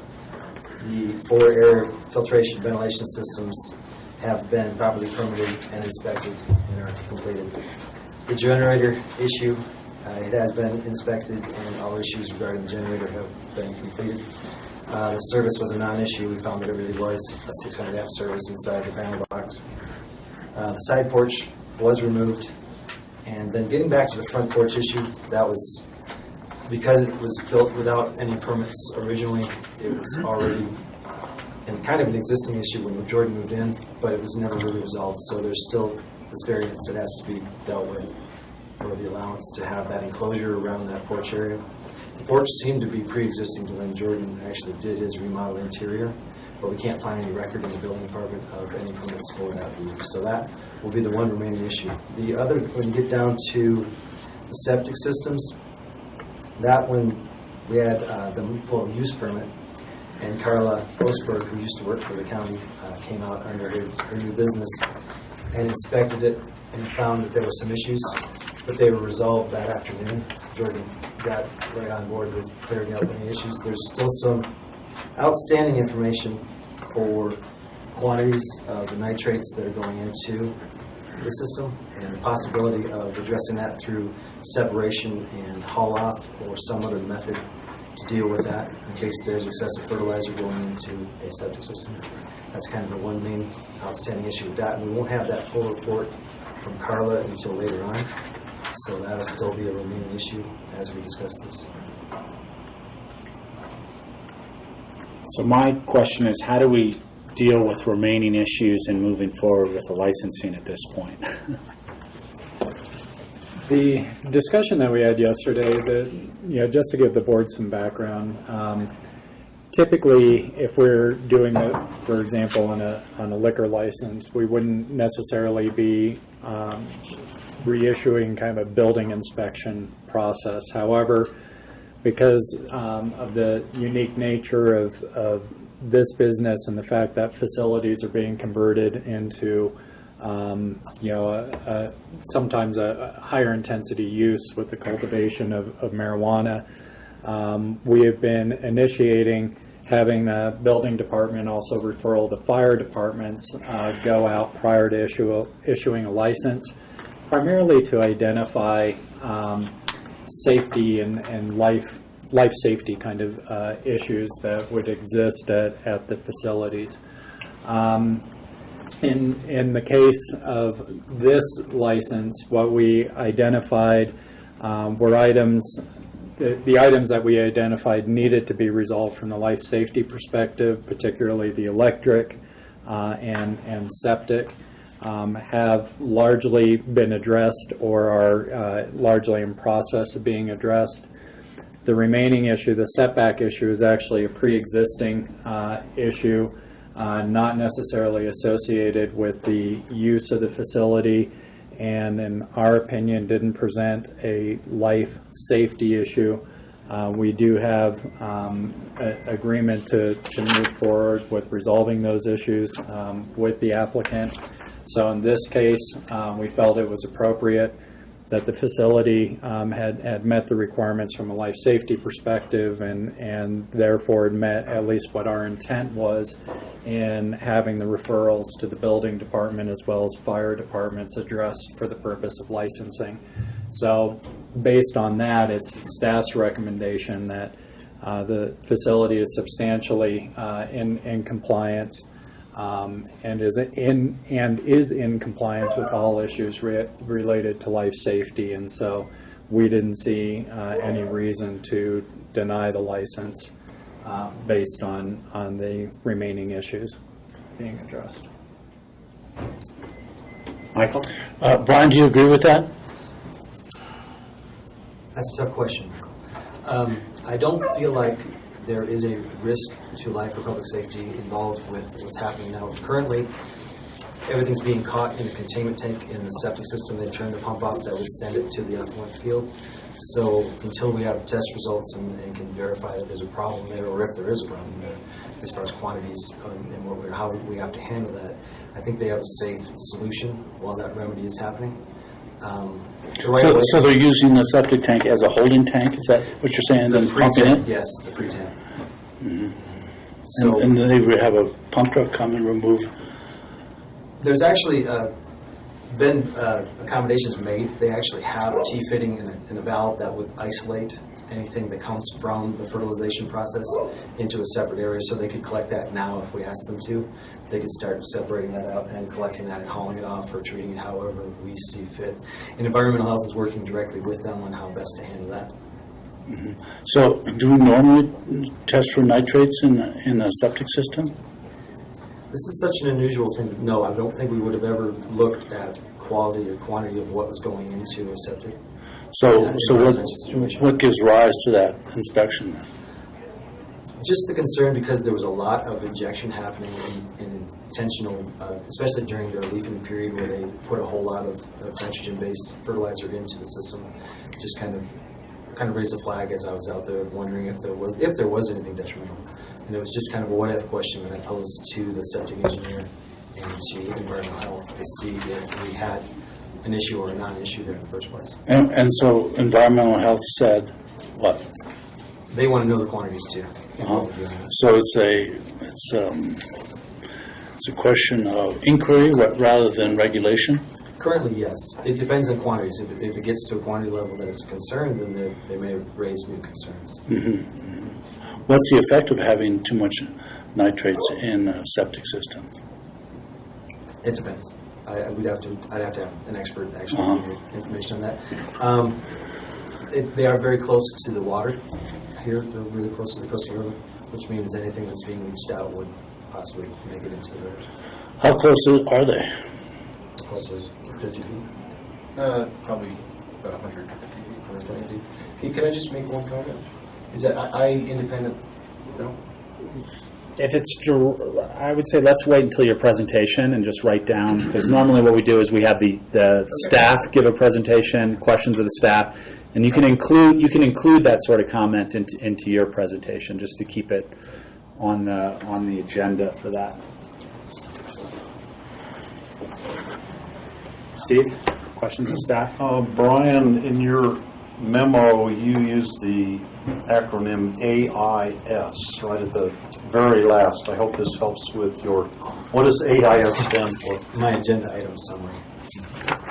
That was actually being part of her AIS. That was just That's what we call the cover memos, Steve, that go onto your packets. Exactly. Yeah, the agenda item summary. I was writing this to include in Jeanette's packet, so I said I hope this helps with your AIS. Because they're an agenda item summary. I didn't know that had to do with a marijuana application or something. So yeah, this email that we put in the packet was just an internal email that I had sent to Jeanette, just giving her a rundown of my site visit. Because as a referral, I was asked to go out and just do the inspection. Okay, thank you. George? Brian, you said that the April 1st, the applicant will go before the Board of Adjustments for a variance setback. Jeanette said that, but yes, Yeah. that's what their schedule Joanna is. Schaffner called me today and asked about the So noticing for that. do you expect any issues or problems with that, or if for some reason that the Board of Adjustment did not approve that variance, what would that mean?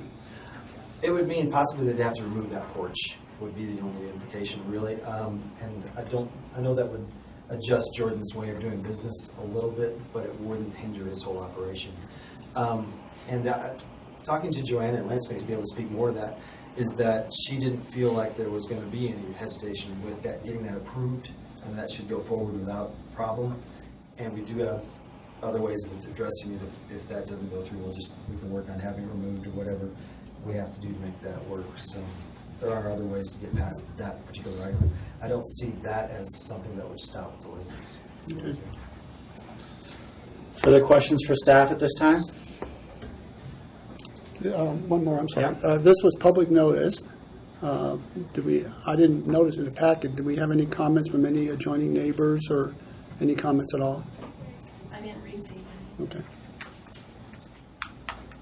Any other questions of staff? Steve?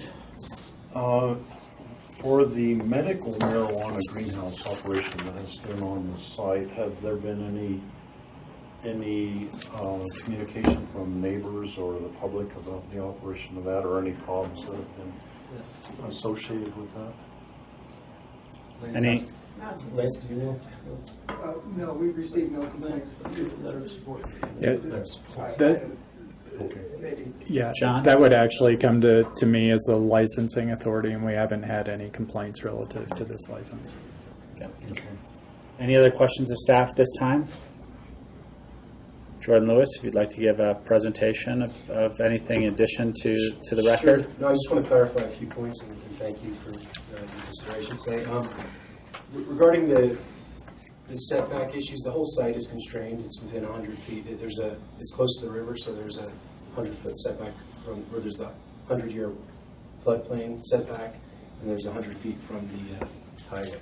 Those overlap, so there's technically no area of this property that is legally buildable without some exemption. So the porch is just a small piece on within that. The whole house is in the same setback. So it was pre-existing, the roof and the concrete floor, and all I did was add some sidewalls. It's still not conditioned space. And regarding the effluent and the waste runoff, it was not a requirement when I first got licensed to have anything checked out at all. So on my own accord, I did two things because I was very concerned about this, and I understand the sensitivity in the community to this issue. I installed T-valves, collection valves off the runoff, so at any time I could collect it if that was the course I needed to take. And I also called Tim Petz, a septic engineer, I believe, to come in and analyze what we were doing. And what he told me at the time was the quantities of your runoff are so minimal that the septic system is more than capable of handling them. So I left it at that. And I'm assuming that we're going to get a similar response. I mean, I don't know, but I'm assuming. But if not, the valves are, as Brian said, the valves are already there. And so I just want to point out that I did that on my own accord several years ago, without anybody telling me to do that. So. Any questions for the applicant at this time? George? Yeah, Jordan, in your application, you briefly talked about some of the issues relating to lighting, security. Can you expound on those? Because we had a fairly good informational packet that came before us from a previous applicant, from a professor down at CU who talked a lot about lighting issues and impacts to water and air filtering systems and things like that. Well, I think if you came for a visit, I think what you'd see is a gold standard facility in many regards. All the lights are individually vented. There's fresh airflow. The way it's designed is that they're not daisy chained, so each light has its own fresh air in and fresh air out, and it doesn't even pass to a separate light. There is a temperature and humidity monitor in each room that will automatically kill the lights and electricity if the temperature exceeds a certain threshold. It also sends an email and text alert to whomever we have on that alert.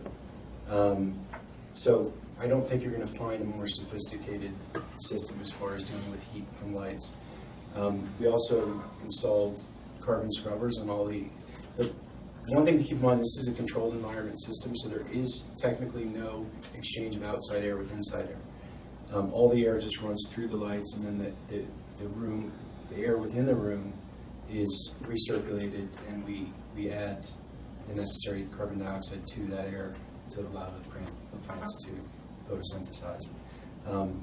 But just to be extraordinarily cautious, I put 4 extraordinarily large charcoal scrubbers just on the air coming through the lights, which doesn't even mix with the air from the rooms. So there is effectively no odor coming out of the house at all. There's no light coming out of the house at all. The neighbors have submitted a letter of support, actually, to Lance, which he has on record. In fact, they called me last night to wish me luck. And I'm not sure what more I can tell you. So this facility has been used for your medical marijuana. So now switching over to recreational, you haven't really had to make any changes in terms of lighting, air filtering, or security?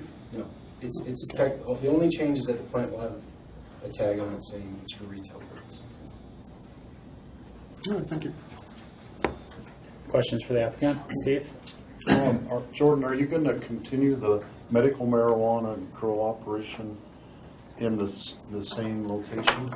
Yes, that is the plan.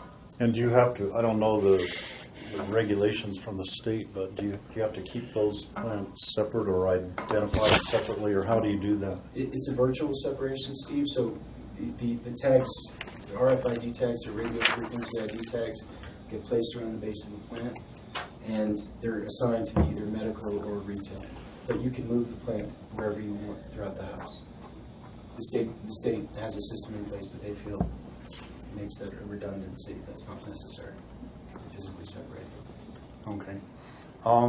What's your water supply for watering the plants?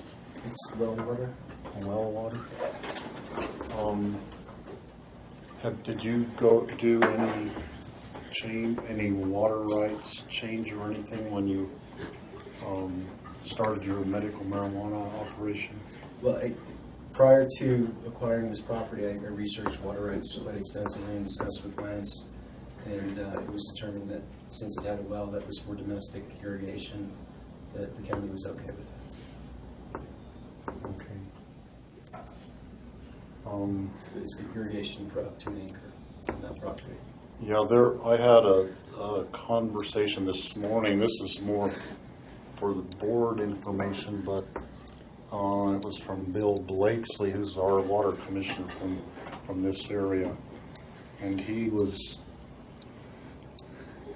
telling me that the Division of Water Resources is considering any greenhouse or grow operation, no matter what they grow, to be a commercial operation, and that whether they use well water or surface water or whatever, that going by the water law, they should have a change of use through the water court to a commercial use. So I presume this one would be for domestic use for the house, because it was a house. It was initially licensed as a home use occupation, so that's why that conclusion was reached, I believe. Okay. I think there's this gray area that we're all trying to figure out how these things should be classified. This is, I mean, it certainly has aspects of commercial use, but it also is it's a 1,600 square foot house. So it's, I mean, it's a house. So I think that's an issue that you might have to deal with it, but I think we as a board have to come to grips with what might or might not be required by the Division of Water Resources. It might be a condition that you have to comply with, perhaps, just to let you know. Question, Michael? Oh, this is not for Jordan, but it's for Lance. Yep. Lance, what's the zoning on this property? It's AR10 or RS20, I'm sorry, actually. It's one of our major rural zone districts. Uh-huh. And this is occurring in the residence? Is that? That's correct. It's actually, there's no one living there, but it's a modular unit that was once a house. So this would be we have interpreted it to be an agricultural use permitted by the zone. Okay. Questions for the applicant? Steve? Are there next door neighbors in this neighborhood, and how close are they? Have you had any communications with them personally? Yeah, I got a call from next door neighbor last night to wish me luck, and he was asking me how this was going to change things there. And I just explained that it wasn't going to change anything, and I asked him once again, is everything okay on your end? He said, yeah, absolutely. Just wish you the best of luck tomorrow. And on the other side of the property, it's all national forest. so we've only got one adjacent neighbor. And like I said, Lance has a letter on file of support from them. So. Lance, are you saying you don't have a letter of support? Maybe it went to John Peacock. I don't have a letter, or maybe Jeanette. But I haven't received that yet. I gave it to him about 2 years ago. Oh, 2 years ago. From the previous licensing application, then, is what that letter was from. Yeah, I'm not sure what prompted that. But. Any other questions for the applicant at this time? I'll follow up on with Lance on Michael's question. So Lance, if someone on AR10 or RS20, they wanted to put up a warehouse type of structure to do some sort of industrial use, would that be allowed? No, industrial. We're treating marijuana grow sites as agricultural until and unless the board makes some other interpretation. Do you mean somebody could have a welding shop? No. Somebody could manufacture auto parts? No. But yes, somebody could build a barn for growing marijuana. Okay, I guess maybe to John Ely, I don't remember the board making a decision that we're looking at grow sites as an agricultural function. The issue was discussed several times at the work sessions. There was no direction to go forward to change essentially what the staff has been doing. The explanation was put forward that when staff deals with a use that is not particularly called out in the zoning regulation, then what is done is to look at what would be an analogous use. And in this case, that's what staff has done. And so the conclusion is that cultivation of marijuana was the same as cultivation of anything else, and therefore the staff interpreted it as an agricultural use, which is not out of line with the same exercise that other planning or zoning officials have had to do in other jurisdictions. Now that decision is always available for review by the BOCC. The board can determine that it should be classified as something else. Or the board can simply direct that a code amendment be processed such that marijuana use for cultivation or sale or whatever else, not use, but the cultivation or sale or infusion of medical or marijuana products should be classified independently so that it's not analyzed as an analogous use to something else that's particularly covered, but is its own use. But that direction didn't come forward, so the status is what the status is.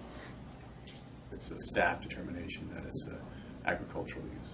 And I think we've had this discussion as well, that we consider, or do we consider that any ag use is also a commercial use? It's been discussed by the board in that although you typically would look at, say, a cattle ranch as an agricultural operation, it definitely involves a commercial aspect in that there is a product that is raised and then sold. So it was a discussion that the board had concerning the various classifications and interpretations of activities on property consistent with the zoning regulation. So for the purpose of classifying this property for tax purposes? This property is classified as, by the assessor currently as residential. As residential. And it could be reclassified at either as ag or as commercial? And the ability to classify as agricultural is contingent upon the use. Typically speaking, the way the Division of Property Taxation looks at cultivation within inside of a structure is to try to determine whether or not the cultivation takes place actually on the ground. If you're dealing with a hoop structure where there is cultivation on the ground, and simply a shelter for control of, say, exposure to sunlight or humidity or something like that to a lesser degree than a full-on enclosure of a structure such as this. Then the classification for agricultural, as agriculture for property taxation purposes is available. If, however, the cultivation is taking place in an elevated grow box or within a fully enclosed area like this structure, then typically speaking that the agricultural classification is not available. And then would it become a commercial classification? Potentially. Yeah, I thought, isn't the state of Colorado sort of struggling with this issue right now, trying to determine whether they're going to classify greenhouses as cultivation sites, not as ag, but as commercial? I don't know if I'd say they're struggling with it because what I just laid out is what exists now. Mm-hmm. I suppose it's always available for consideration as to whether or not to change it. I don't know if marijuana is the driver particularly, as just larger greenhouses might be. In other words, if you're constructing a larger greenhouse that is a completely enclosed structure and not something that takes advantage of the soil underneath the building, so to speak, whether you're growing tomatoes or marijuana or whatever, it's a topic for discussion. So the rules may change, and it may change through interpretation by the division, or it may change through legislation.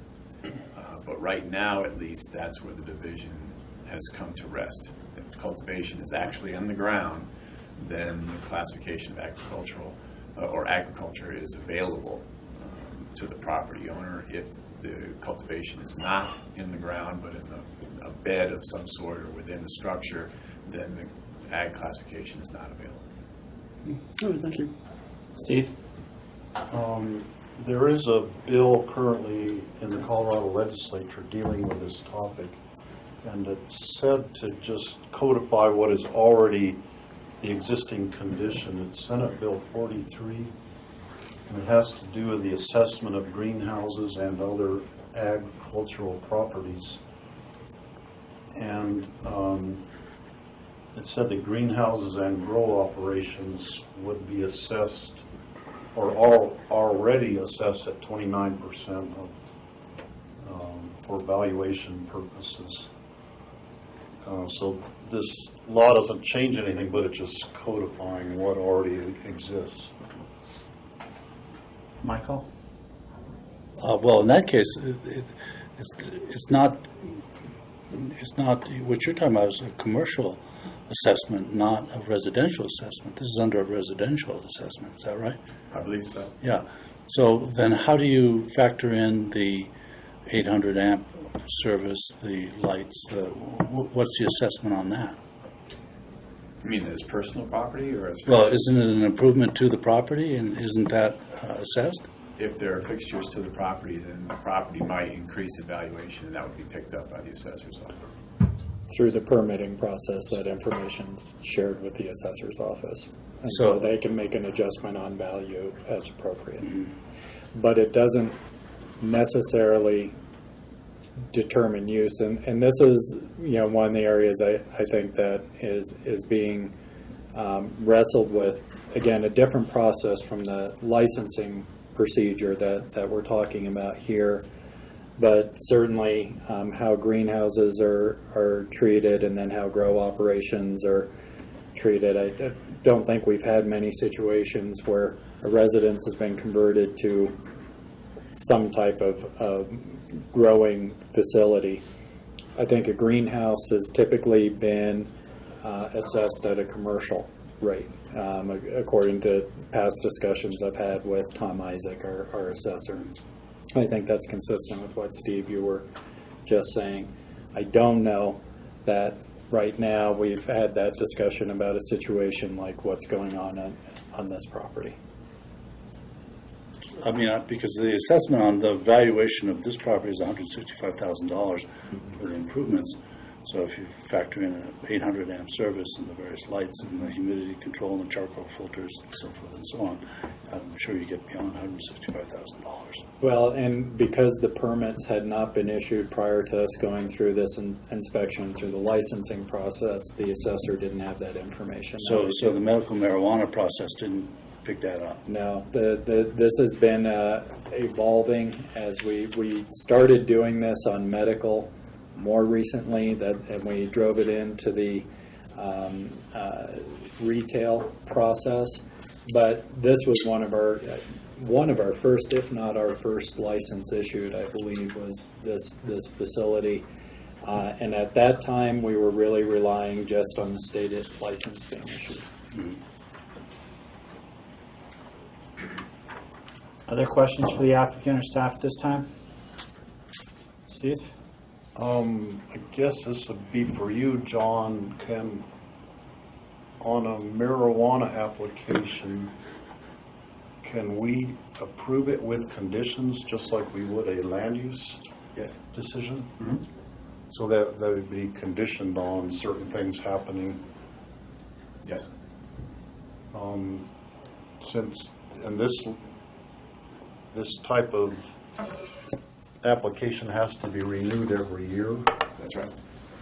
So do you think the conditional thing would be that something would have to be completed within a year before the renewal of the application in a year, or would it be a shorter time frame, or what do you think? Well, I guess it depends on what you're thinking about, what your concern is. To have a license issued on with a condition that something be completed within a year doesn't seem to be too much of an effect, simply because the license is good for a year anyway. If there had to be a water rights application, it could take a year for that to go through the... I can't imagine a water rights application going through in anything less than a year.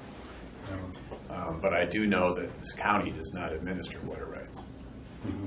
We don't have control of the water court application. We don't have control of it, nor do we administer the state law in regards to water rights at any level. Mm-hmm. And something more like rectifying any remaining building permit issues could be a shorter time frame, because that's something we have control over. Absolutely. Yeah. Okay. Additional questions for the applicant or staff at this time? I think at this time I'll open the public hearing on this item. Any members of the public wishing to speak on this item may do so at this time by simply raising their hand. Yes, sir. If you'd state your name for the record and speak to your comment. My name is Bill Blakesley. Colorado Division of Water Resources use any grow operation inside a building to be a commercial operation. And I would urge the county to take that into consideration when approving these land use applications, because it does have implications on water use, and the state's water rules are very specific relative to this issue. And I will repeat again, any grow operation inside of a building is considered commercial use by the state's Division of Water Resources.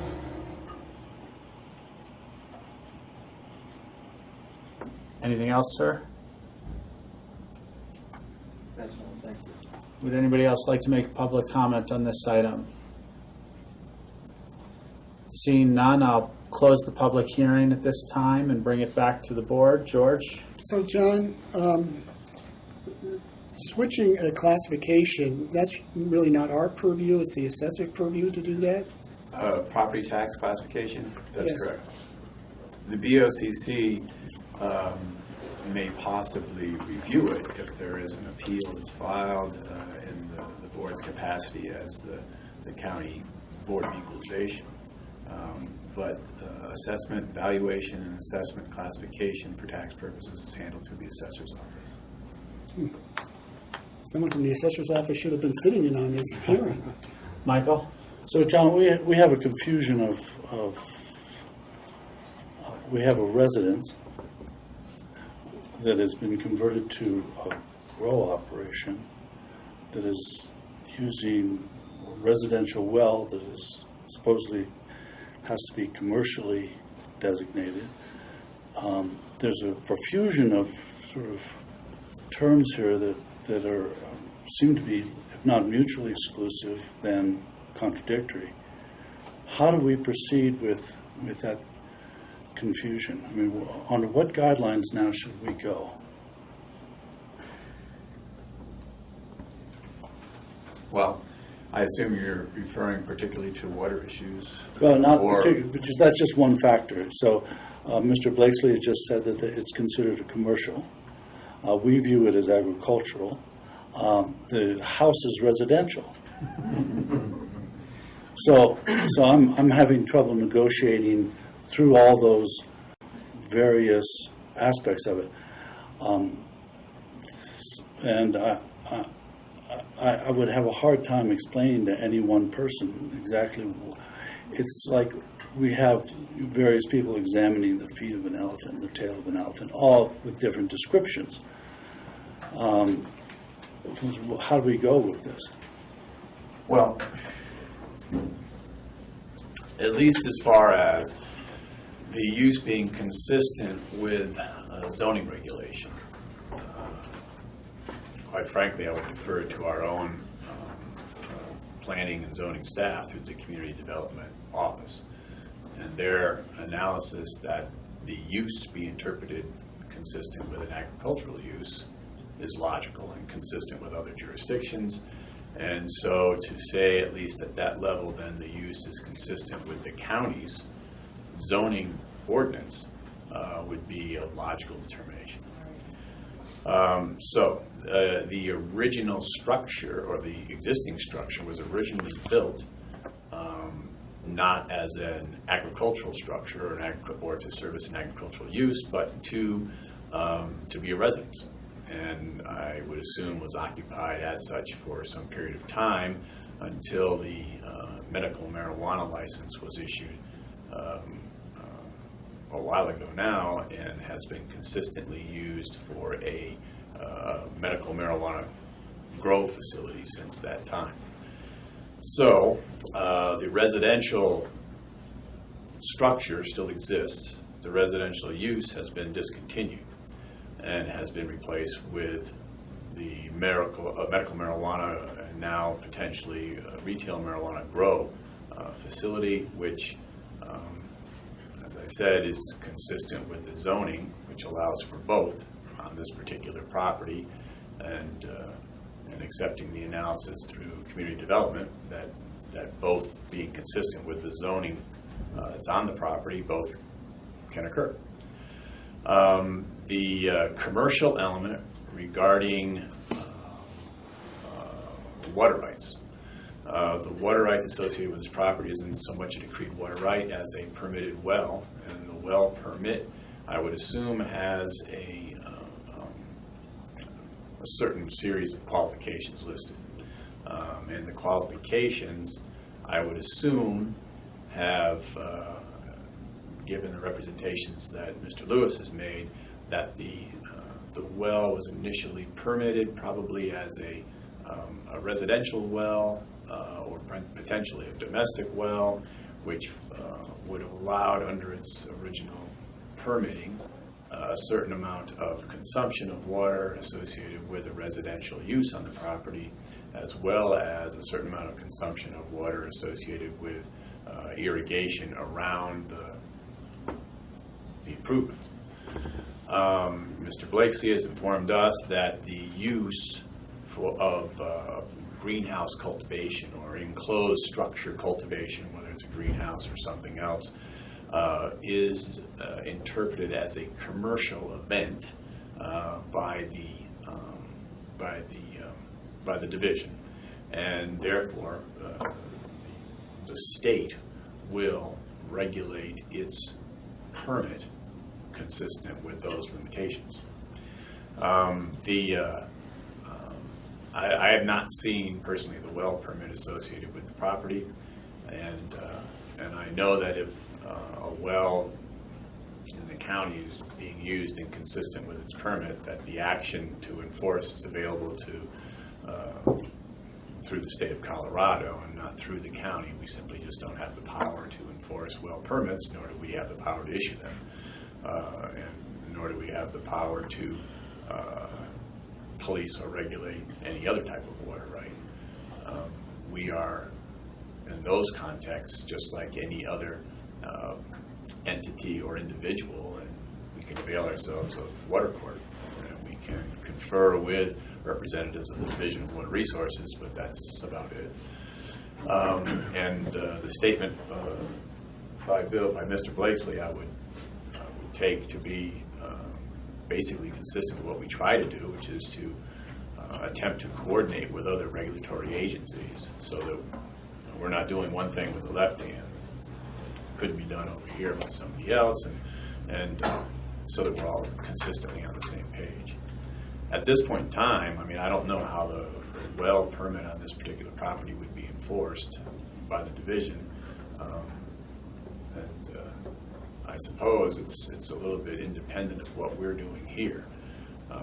But to Steve's comment as to whether or not we can issue a license with conditions, we certainly can.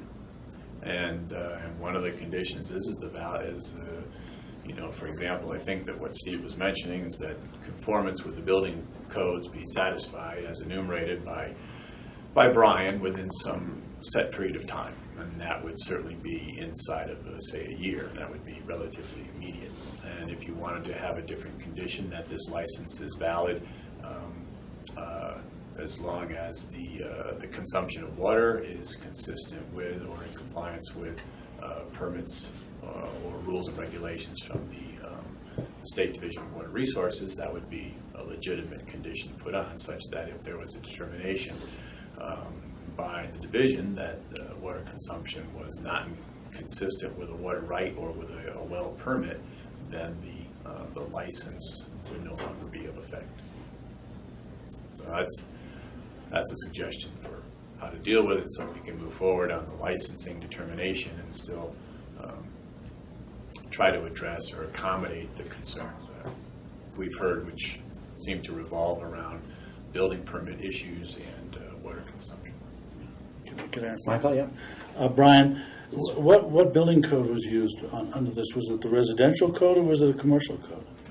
When this was originally done, it was done as a live-work situation, and that is contained in the IBC, but it's relative to the IRC as far as if that was really what was happening. So could you tell us what the IBC is and the IRC is? IBC is the International Building Code, which deals with commercial structures. The IRC is the International Residential Code, which deals with residential structures. So I think as it was originally permitted and originally possibly planned out and developed, it could have worked under that live-work situation and still be considered part residence and part an accessory occupation inside that residence, kind of like a small daycare in the home or similar operation of that nature. And I think that's how Tony Fasaro originally permitted the situation. But the trend, and definitely the way the Front Range is dealing with this, is treating all of these operations as more of a commercial operation. Even if a greenhouse is out of the IBC, out of the International Building Code, and is a commercial structure, because there is no category for a greenhouse in the IRC, it would come out of my building code. So there's been already a little bit of confusion between where the zoning is looking at these and the way the building code and the building, and I had to categorize them as occupancies in the building code. So you've done the inspection under the IBC of this structure? I've been working into the guys that these are more closely related to a commercial operation. There's employees, there's processes going on, there's product creation and packaging and things way beyond just growing a plant in a structure. So right. I've been looking at it more fitting into a category as the Front Range does, as more of a factory type occupancy. Mm-hmm. Well, 800 amp service would be more than a typical residence, right? Well, it's really only 6. Well, we did clarify that, and we have some residences here that are in the 8 to 1200 amp, mm-hmm. So we can't just go by that. But probably if you watched his meter turn, he's probably using quite a bit more energy than your average resident. Okay. Additional questions at this time? Discussion among the board? Michael? Well, it's interesting, we've raised more questions than we can answer here, it seems to me. But John's explanation of proceeding under our own regulations for the time being with certain conditions seems to me to be the path to take now. I think given that the water might be a commercial use, that the building code is under commercial use, that we might look at this in a different way than we're looking at it now in the future, say next year. But at this point, I think that the applicants met all our standards and meets those standards. So I think we should go ahead and approve the license. Steve? Will you accept the motion? I will. I would move to approve the application submitted by Cooper Mason Ventures LLC, doing business as Silver Peak Apothecary for retail marijuana cultivation facility, with the conditions that any outstanding problems with the septic system and building code is rectified, and that the applicant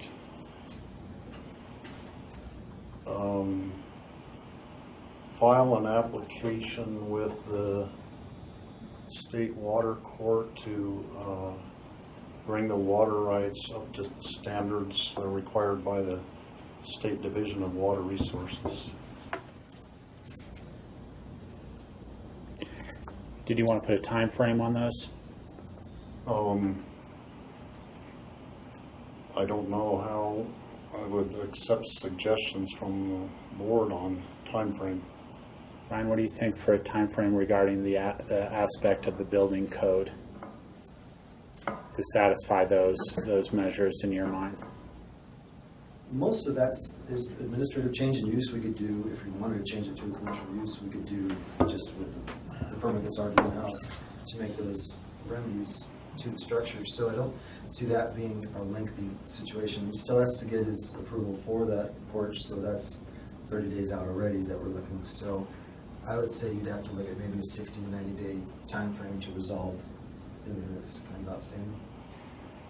I would suggest a 90-day time period for the outstanding items presented by Brian regarding the building code and the Board of Adjusters.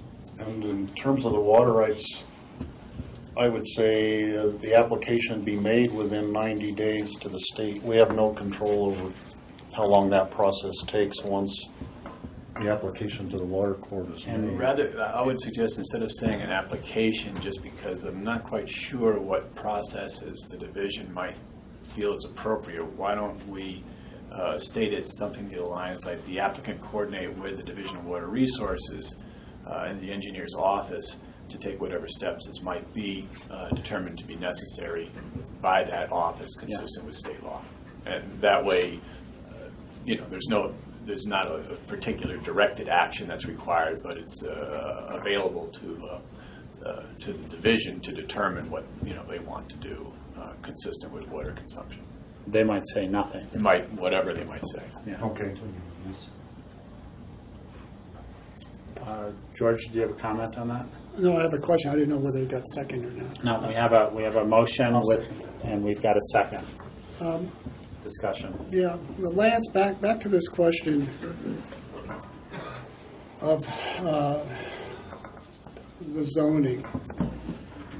If this were to be determined that currently residential AR10, what size is the property, the lot? It's small, it's non-conforming, so it's an acre or 2 acres. Right. So it's a non-conforming AR10 property. It's 1 acre. Okay. If we look at this as a commercial use based on the International Building Code that Brian is using, based on the state water regs that they're using, based on the fact that it's going to generate employees and have an ongoing sort of process distribution going on, would we have to rezone this to commercial? Yes. And are there any other commercial properties along this area that would suggest that it might be rezoned as commercial? No. If I could just give a little background on that. When we first had medical marijuana come forward, and we had discussions with the board as to how we were going to deal from a zoning administration standpoint, we had these discussions and said, well, and though it's not in the licensing per se, because the medical marijuana licensing regulations were fairly brief, but we said, what staff will do, because this is growing a crop, is we're going to determine grow sites to be agricultural. We're going to determine that dispensaries, what they were called with medical marijuana, are akin to drugstores or liquor stores. And drugstores or liquor stores are allowed in the B2 and B1 zone districts, primarily the ABC. And that's the only place we allow dispensaries. And we determined that induced products, the making of edibles, would be treated like a bakery or a creamery or something, a bottling factory, which also could go in the ABC. And we talked about that, and that was the consensus of the board, and we moved off in that direction. And that's the direction we've been going ever since. And when we wrote the retail marijuana regulations, if you'll recall, we had some brief discussions about that. Does the board want to continue calling this agriculture?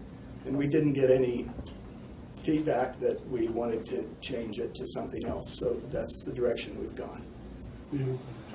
Yeah, there were, as Michael said earlier, there were more questions that have come up during that process and today than we have answers.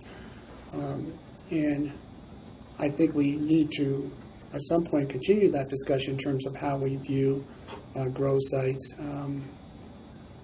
For me, I view them that they should be in industrial commercial zone areas. I think it'll be interesting if and when the state decides to uphold how they're going to value cultivation sites for property tax purposes. And it sounds like they're leaning more towards commercial versus ag. So it is extremely confusing, and as Jordan said, there are a lot of gray areas. I think we all knew this going in. I think that's why I was trying to present my point of view that because of that, these gray areas, that we should look at a temporary ban in unincorporated Pickens County. I would like to see at least suggest to the assessor's office that they take a look and see how they may want to assess this next year or whenever they do the next cycle. But for me, this is clearly a commercial operation. I mean, it's in a residential house, I understand that, but it's a commercial operation for all the reasons that have been listed earlier. And so, unless we want to rezone this property to commercial, I can't support this.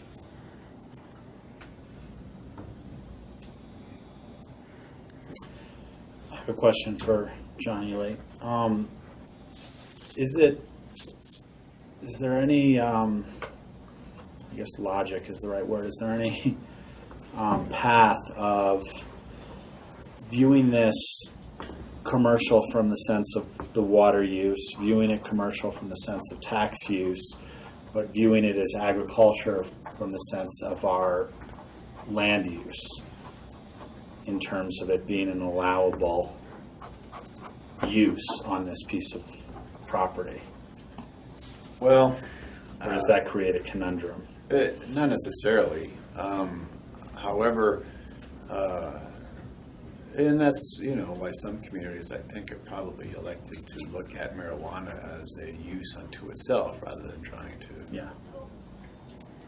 put the odd-shaped peg into a different shaped hole, perhaps. But how the use is determined from a water perspective is a determination that the state will make.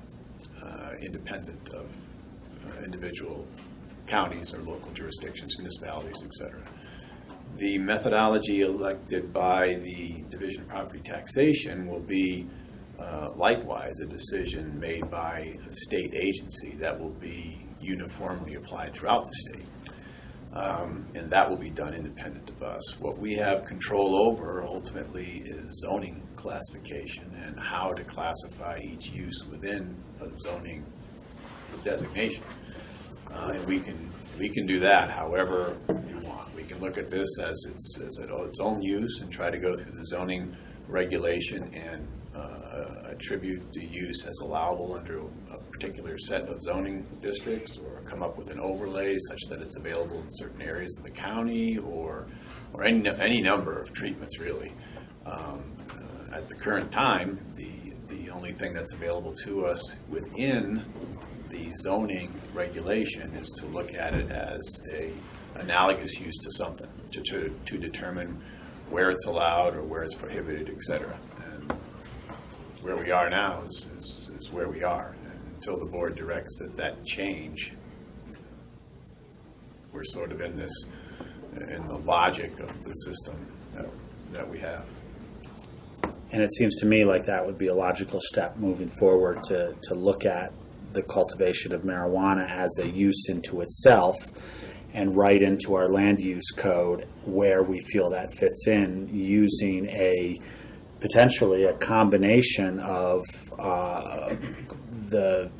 how commercial use is treated and a combination of how agricultural use is treated, and have a mix of those two in potentially a new code section or a new use section of cultivation of retail or medical marijuana.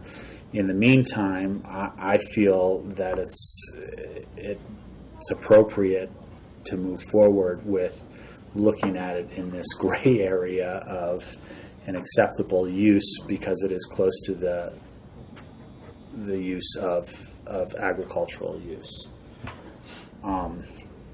Further discussion. We have a first and a second on the table. Steve? A lot of the discussion we're having has to do with commercial versus agriculture. And I still view a greenhouse operation as an agricultural operation.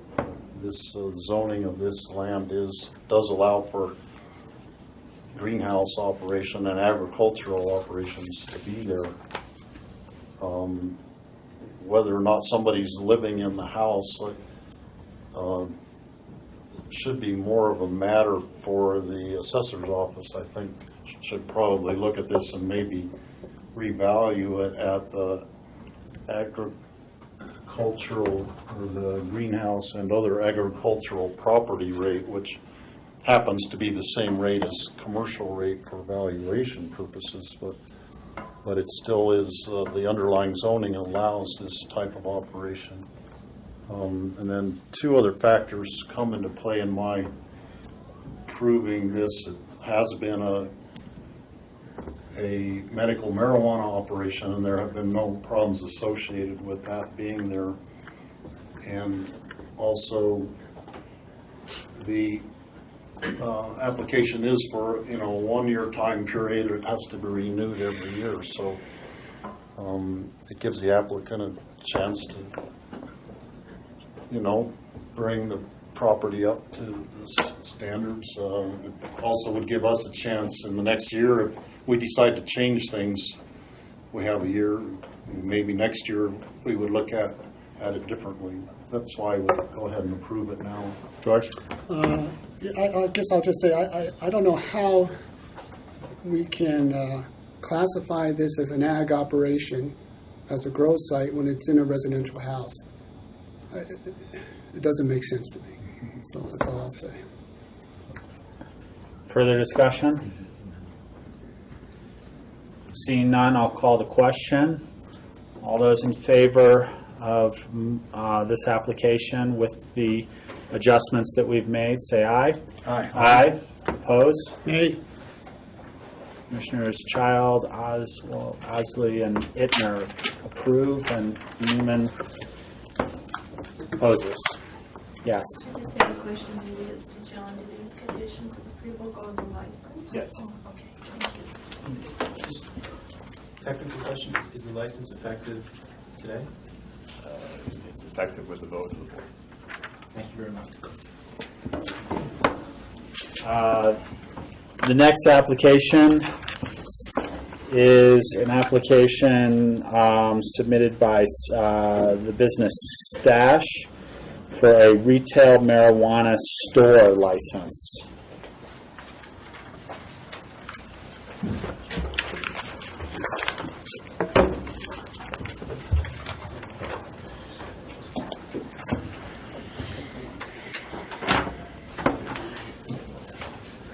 And again, I think you heard the procedure. We'll have our staff do a presentation, questions, applicant do a presentation, questions, open comment by the public, discussion by the board.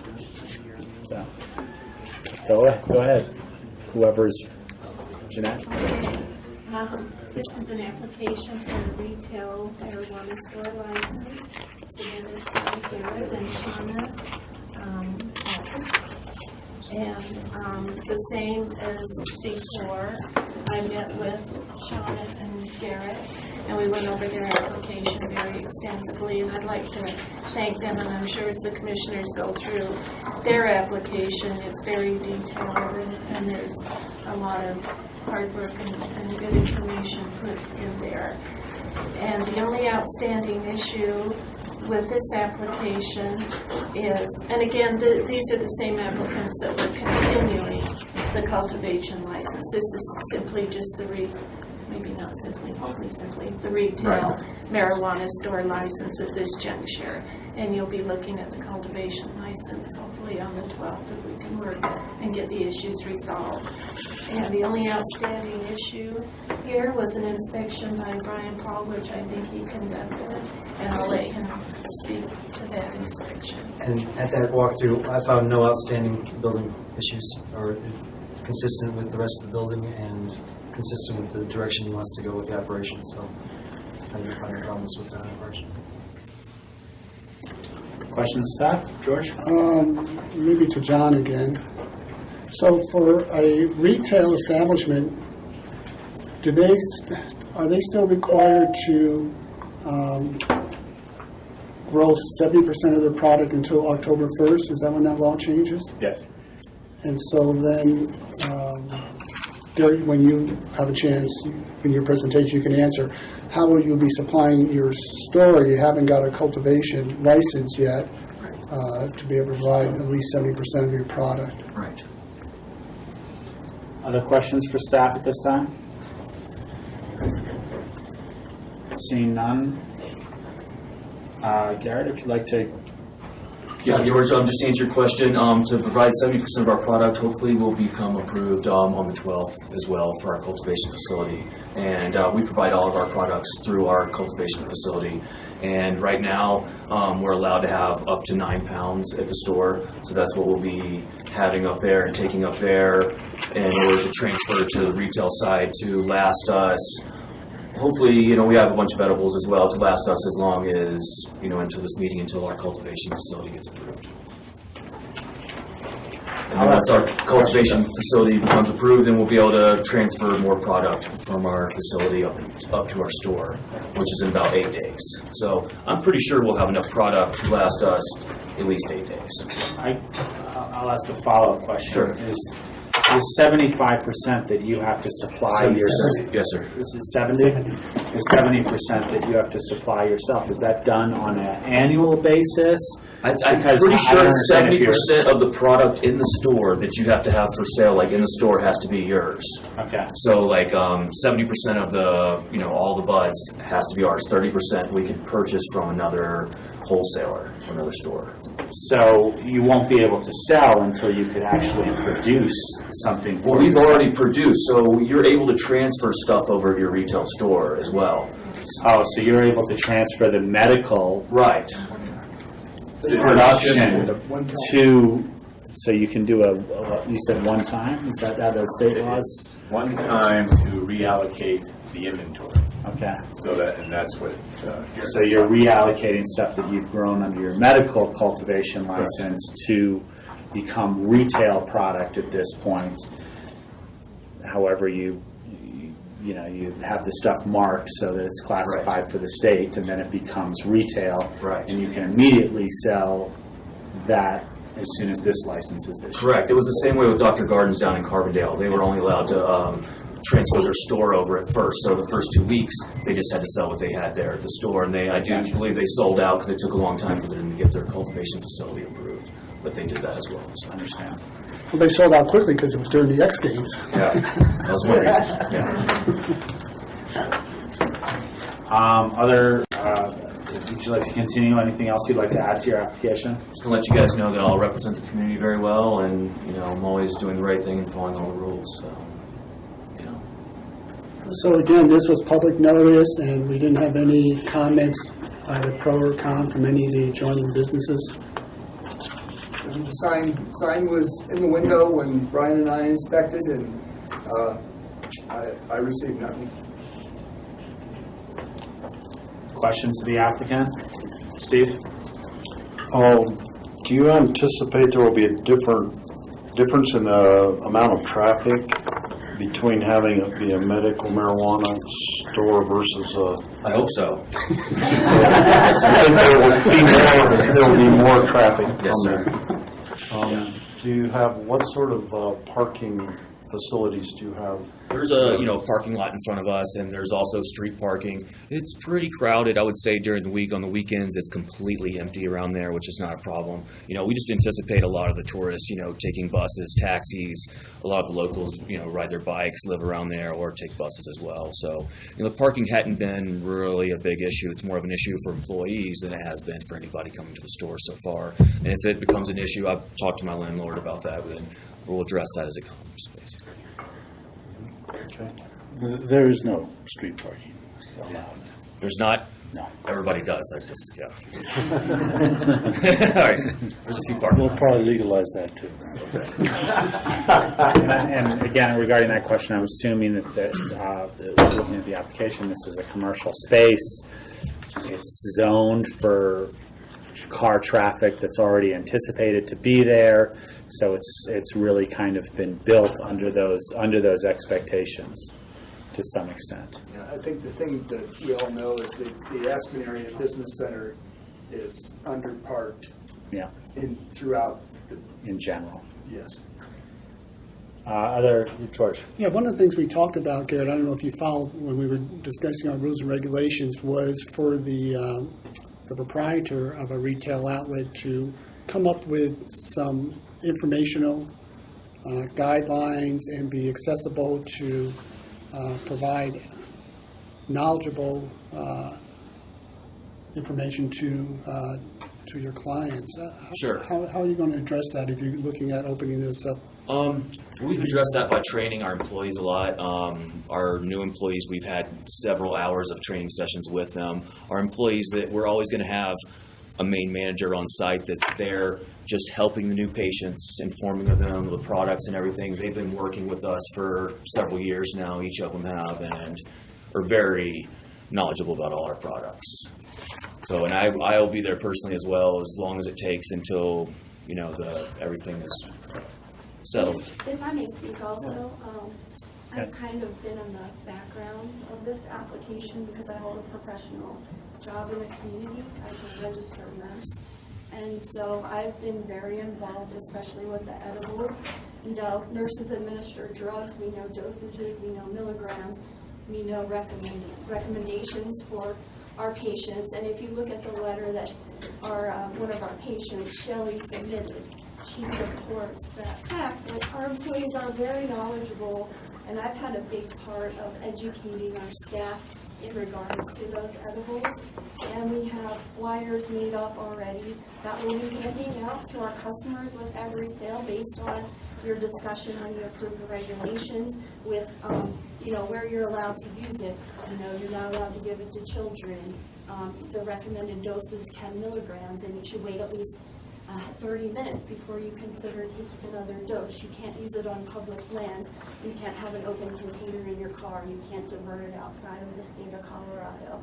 So we have those little flyers made up. They will be handed to every customer with their receipt. We also have signs hung up. We will have them made, but they'll be hung up in our store, just reminding our customers again, to be careful and be cautious, especially for our tourists. And just kind of respect the community. I feel like our medical patients have really done that and respect the community as far as marijuana consumption is concerned. But, people from out of state might be a little different. So we definitely want to, just do our part. Shauna, is it Shauna? Yes. Could you identify yourself? My name is Shauna Patrick. Okay, thank you. George? So are you looking at any additional security? I saw a little blurb from a Denver station where they're actually hiring security guards who, as they're transferring dollars from the cash register to the vault, and they're armed guards. Right. I don't foresee us having that issue, such as Denver. Our community, it's definitely, the crime is not as bad as it is in Denver. So I have friends that have grows, some people that I work with that I know that have been broken into in Denver and been robbed and stuff like that. And that's just a situation up here that we're definitely concerned about, but I don't think it's as big as a concern.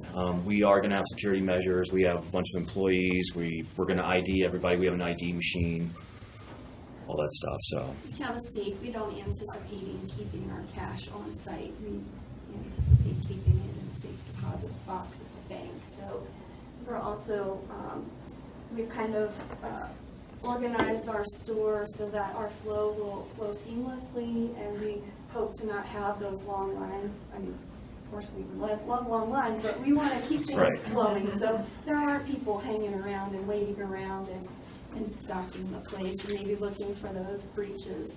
But we have followed all the state regulations. We have security alarms on all of our windows. We have commercial locks on our doors.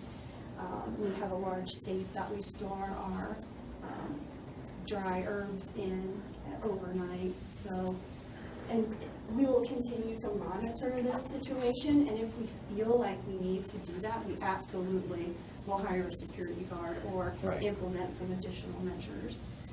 We are very involved every single second of the day with the business and watching the store. That's one of the great things about having the security cameras is no matter where we're at, we can pull it up on our phone or on our computer. And if we're not at the store, one of us is usually always watching the store to see what's happening there. So we're very diligent about keeping it safe. Yeah, that's one of our main concerns, especially for our employees. All right, thank you. Further questions for the applicant? Can I bring up one concern? Yeah, go ahead. One thing I noticed, because it's in an existing place and it's on an upper level, there's no accessible access. Do you have a way to make accommodations for someone who may have special needs to be served? We haven't. That's an issue that we've run into the whole time. We've tried to move downstairs with our landlords, because of that. We've, especially with medical patients, we've had people in wheelchairs and, people that have a hard time just making up the stairs. So, we've helped people up the stairs. We've carried people up the stairs. And that's kind of what we've been dealing with. Most of those people, unfortunately, opt to go other places. So we have tried many times to ask our landlord to relocate to the downstairs location, but they won't let us do that at the time. We hope to in the future. Yeah. Further questions? I'll open the public hearing at this time. Anybody wishing to make a comment on this application, they may do so at this time. Yes. Again, Bill Blakesley. And Garrett, my question is for you. Yes, sir. Have you applied with the Colorado Division of Water Resources? Yeah, the question should really come to us as a public comment, not really a question back and forth. So if you want to make a comment and have some questions in it, we can then ask the applicant that. Thank you. Then my question is to the board. I would like the question asked if he has applied for his well permit to continue his grow operation. And you can certainly ask that question. We're not we've continued Right, sure. the commercial grow application license until the 12th. Exactly, I have a hard time. So when you come back before us on the 12th, Right. You're coming back before us for a grow operation. Right, correct. And as you listened into the last, that Well, we made a condition of the last application that they follow up with the Department of Water Resources of Colorado to determine the needs of how that water needs to be classified. So I would say you don't need to necessarily answer that now, but that question will most likely come up when you come back to us. I spoke with Bill before, and I got a card from him at our place. I guess he left it yesterday, is what I'm assuming, but I was planning on contacting him this afternoon and just discussing everything with him. Any other questions for the applicant at this time? Oh, I'm sorry, we're in public comment. Anybody else wishing to make public comment on this item? Seeing none, I'll close the public comment and bring it back to the board. Any comments or discussion from the board, or I'll entertain a motion.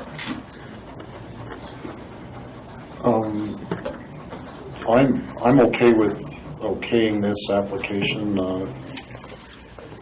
It's another case of the medical marijuana operation's been in the same location, and we haven't had, maybe I don't know whether there's been any break-ins, but there hasn't been publicity about it, and I don't see that there's any problems that have been associated with medical marijuana thing, and I think we owe it to the applicant to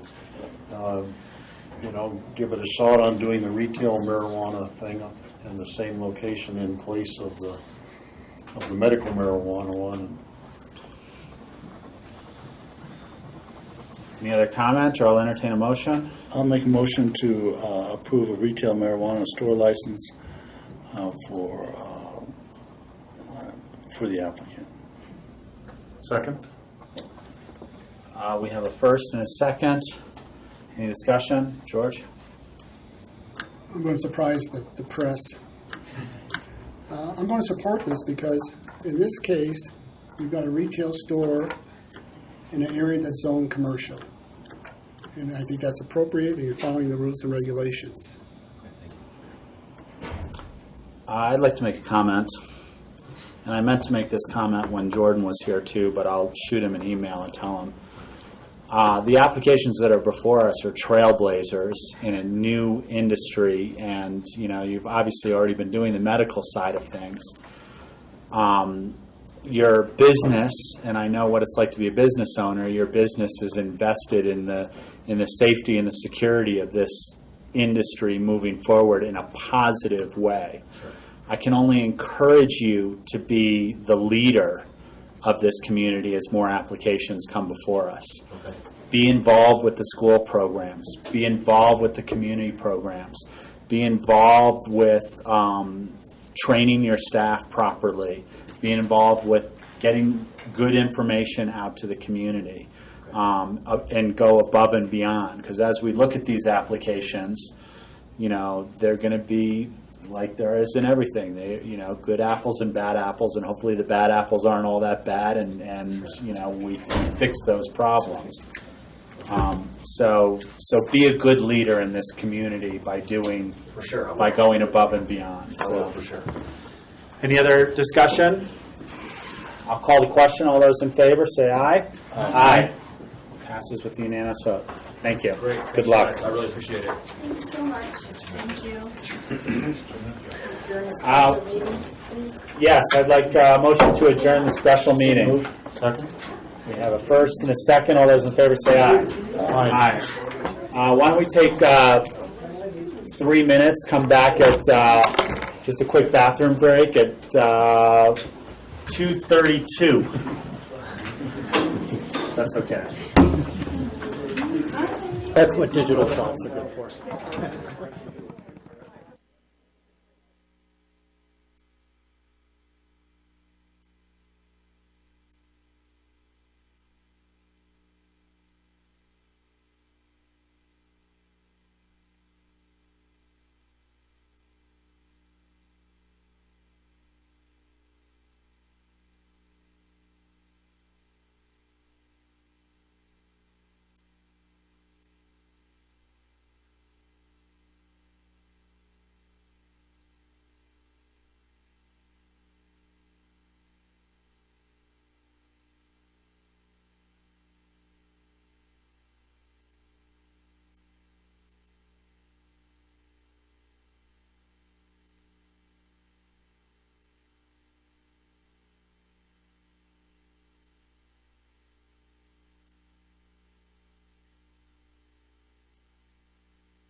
We're back. It's Tuesday, March 4th, Mardi Gras Day. We're here for our work session, the Board of County Commissioners.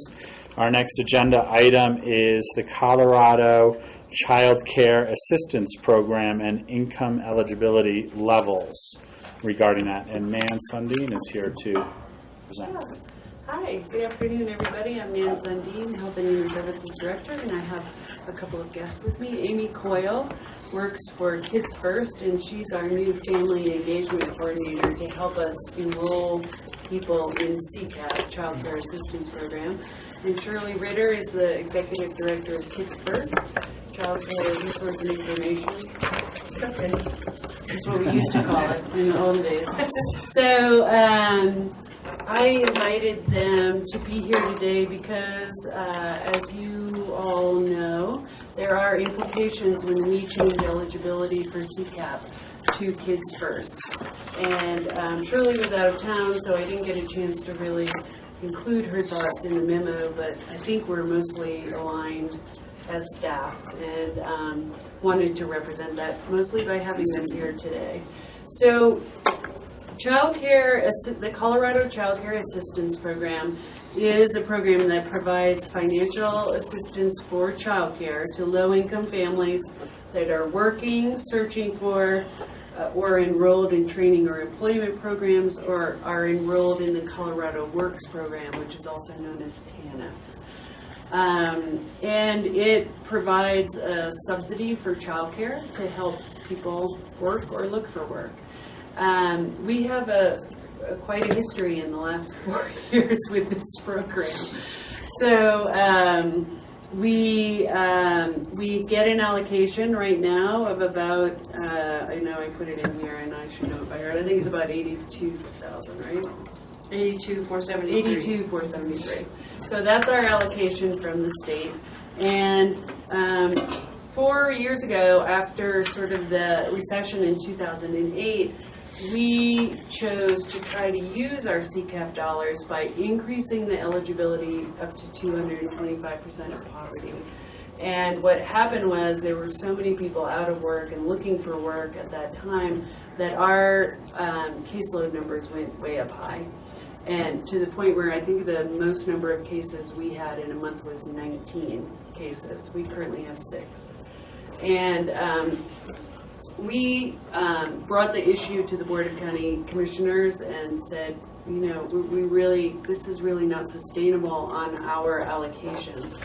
So the Board of County Commissioners decided in 2012 to reduce the income eligibility threshold to 185% of poverty, to eliminate a cap on the number of families, which they had previously set at 13, and to continue paying market rates. Those are the 3 areas where we have discretion with the CCAP program. So that's the income eligibility up to 225% of poverty, or I know it talks about a median income, but it's so high that I think it's best just to think about the 225% of poverty. The cap on the number of families that we can serve, or whether or not we pay market or current rates that the providers pay. So different counties around the state have different income eligibilities. Some have so much demand for CCAP that they only will pay 150% of poverty or less for CCAP. And then others who have more opportunity with their CCAP dollars raise that income eligibility. One thing to keep in mind is that we have to serve people at 130% of poverty or less, no matter what. We don't have a choice. And if you look at our numbers in the past, and I'll put this up here, oftentimes it's the lower income families that, let's see, if you can see, okay. So what I'm looking at are the number of families on the bottom chart. And if you look at July of state fiscal year 2013, which for your reference would have been July 2012, we had 7 families at or below 130% of poverty. And then we had some at 185%. We currently, if you go, do we have like a little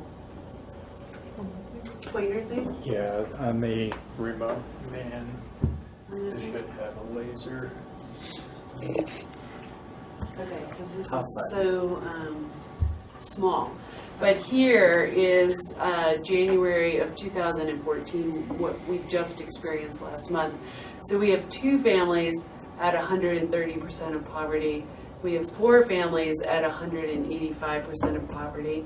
And because we don't allow anyone to come in, we don't have any families above that. So it just gives you an idea. And this chart helps you see also how many children we have covered. So there are probably 2 children in each family or something like that, or 2 or 3 children in the families. Ann, can I ask a question? Yeah. You said that the cap that we removed years ago was on families. Is it on families or is it on kids? It was on families. Okay, so that if a family has 10 kids, it's only the number of families that would be capped, or? Right. It was easier than taking in the number of kids, right? Because you at a certain point we would have had 13 families and a 14th family, whether they had 1 kid or 3 kids. Okay. It was the cap on the families. Even though the cost is directly related to the number of kids, not the number of families. Has to do with the number of families in that income eligibility category. George? So then on this chart, Nan, on the bottom where you have your totals, you have 54 kids, 32 families? You are looking down here. Yeah. At the very Yeah, bottom, and hold on. that is a little bit deceiving because families go from month to month. Oh. So that's sort of an aggregate look. And I don't know the number of total families that we're serving that are unduplicated. Because you said earlier that right now we're subsidizing 6 families? That's correct. 6 families. But they go month to month, so you've got a lot of, what's the word I want? A lot of people We moving have in some and out. transients. A lot of transients moving in and out. Right, and one family, it might stay for the whole year. Yeah. And yet other families might be there for 3 months, 4 months, until the season starts or summer or something like that. So so I have in here in your packet a copy of the resolution that you all signed in 2012, and I'm sorry, I thought I gave you the fully executed version. I apologize about that. But you all decided in January of 12 to eliminate the cap and to reduce the income eligibility to 185.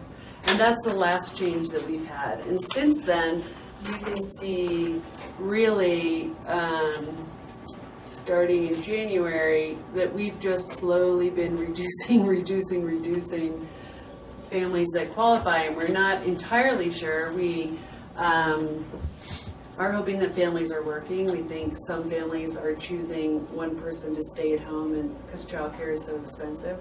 We also know that the application is very difficult to complete. It requires a lot of documentation. And so Amy has been with us for a month and a half.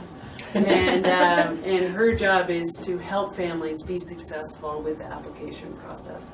We do have a number of families that start the application process and then drop out because they can't complete it, they can't get all the paperwork for all of their income or their expenses or anything like that. So we're hoping that having Amy here is going to help us get families enrolled all the way from the beginning to the end. Just to get to the point of today is that our our recommendation, staff recommendation at this point, we've only used in December 17% of our allocation. And over time, if we don't use it, part of the formula is utilization. So we are recommending that we go up to 200% of poverty instead of all the way up to 225.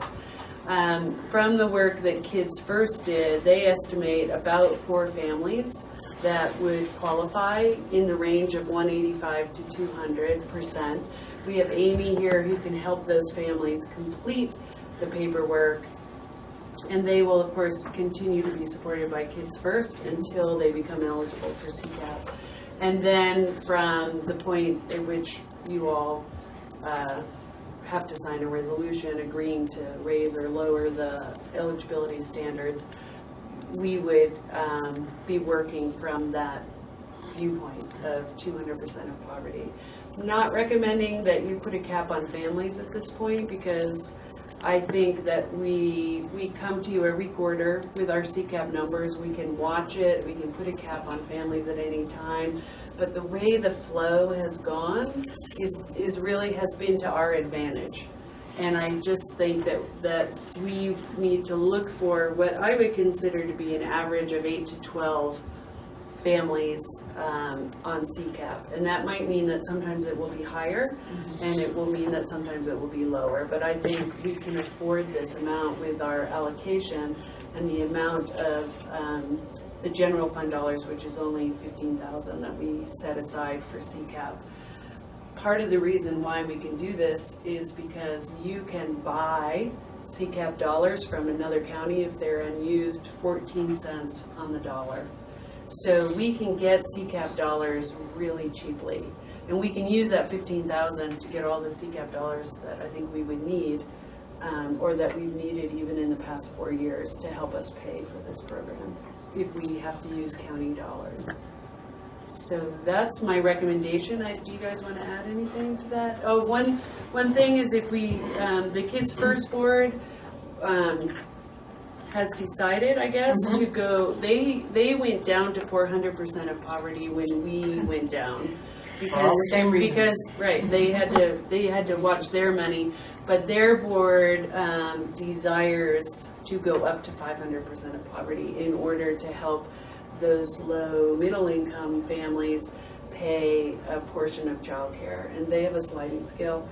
Shirley can tell you about that. But if we can, so a part of our going up to 200 allows Kids First then to go up to 500, and ultimately we're able to serve more low income families with child care. George, question? Yeah, that was my question, comment. So by us increasing our guidelines, we can accommodate more families, which in turn allows Kids First to accommodate more families at that slightly higher level. So it's probably the biggest reason that Nan and I talk regularly is because we see the same things just at different levels. At the same point in time that CCAP was having a high demand and overspending and looking to put the cap on there, we were also overspent in our budget for financial aid. So we were looking at where do we tighten the boundaries, reducing our maximum, whatever we have to do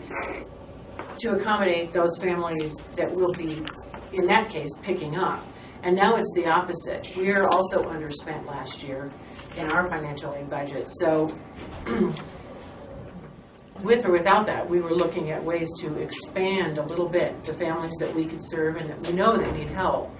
But this is going to help. It's going to help those families get more help through CCAP, and it's going to help us expand and help more families on the upper end of that. So the scale that Nan referred to is a calculator that takes into account the family's income, the cost of child care, and that depends on how many children, how many days, which program they pick. And it determines, much like college financial aid, what the family's ability is to pay, and then the rest of it is picked up by Kids First. It's based on CCAP. We always have started where the CCAP maximum hits and go from there up. So we're highly, I don't know, dependent, interdependent, codependent, something like that. Not codependent, I'm sure that. With the CCAP program. So this is all good. It's going to help us all help more families. In the lower income families that Kids First serves get a higher portion of that sliding scale. So by taking even 4 or 6 families from Kids First, it's going to free up actually quite a bit of money because it's the highest subsidies. Right, they because give. at the high end of the scale, we're not paying as much of a portion of their child care as we are for somebody who is much more low income and needs a lot more help. Couple questions. If my memory serves me right, there we can increase the eligibility tomorrow, but it takes a period of time to reduce it again.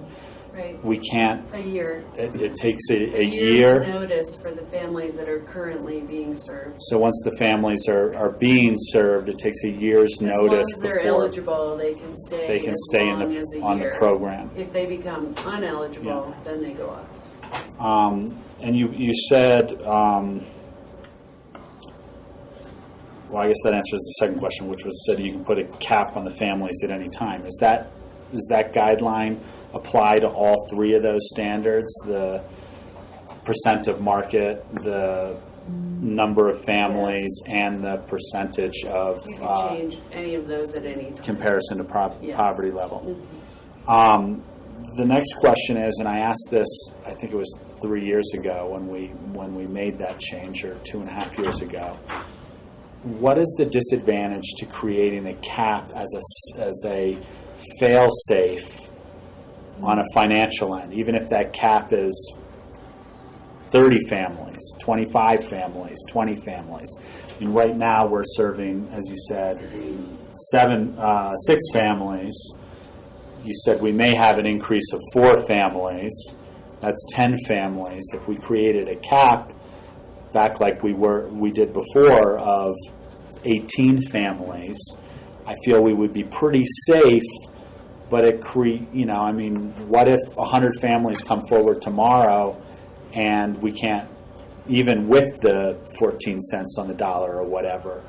I mean, that I tried to make an argument to the board 2 years ago to have some level of cap for that sole purpose. And Shirley and I think that I can almost remember part of the memo talking about wanting to keep it as clean and simple as possible. If we end up with a cap, then some families will have to wander over to Kids First, but then we have this transience, and then we are underserving, and then we're overserving.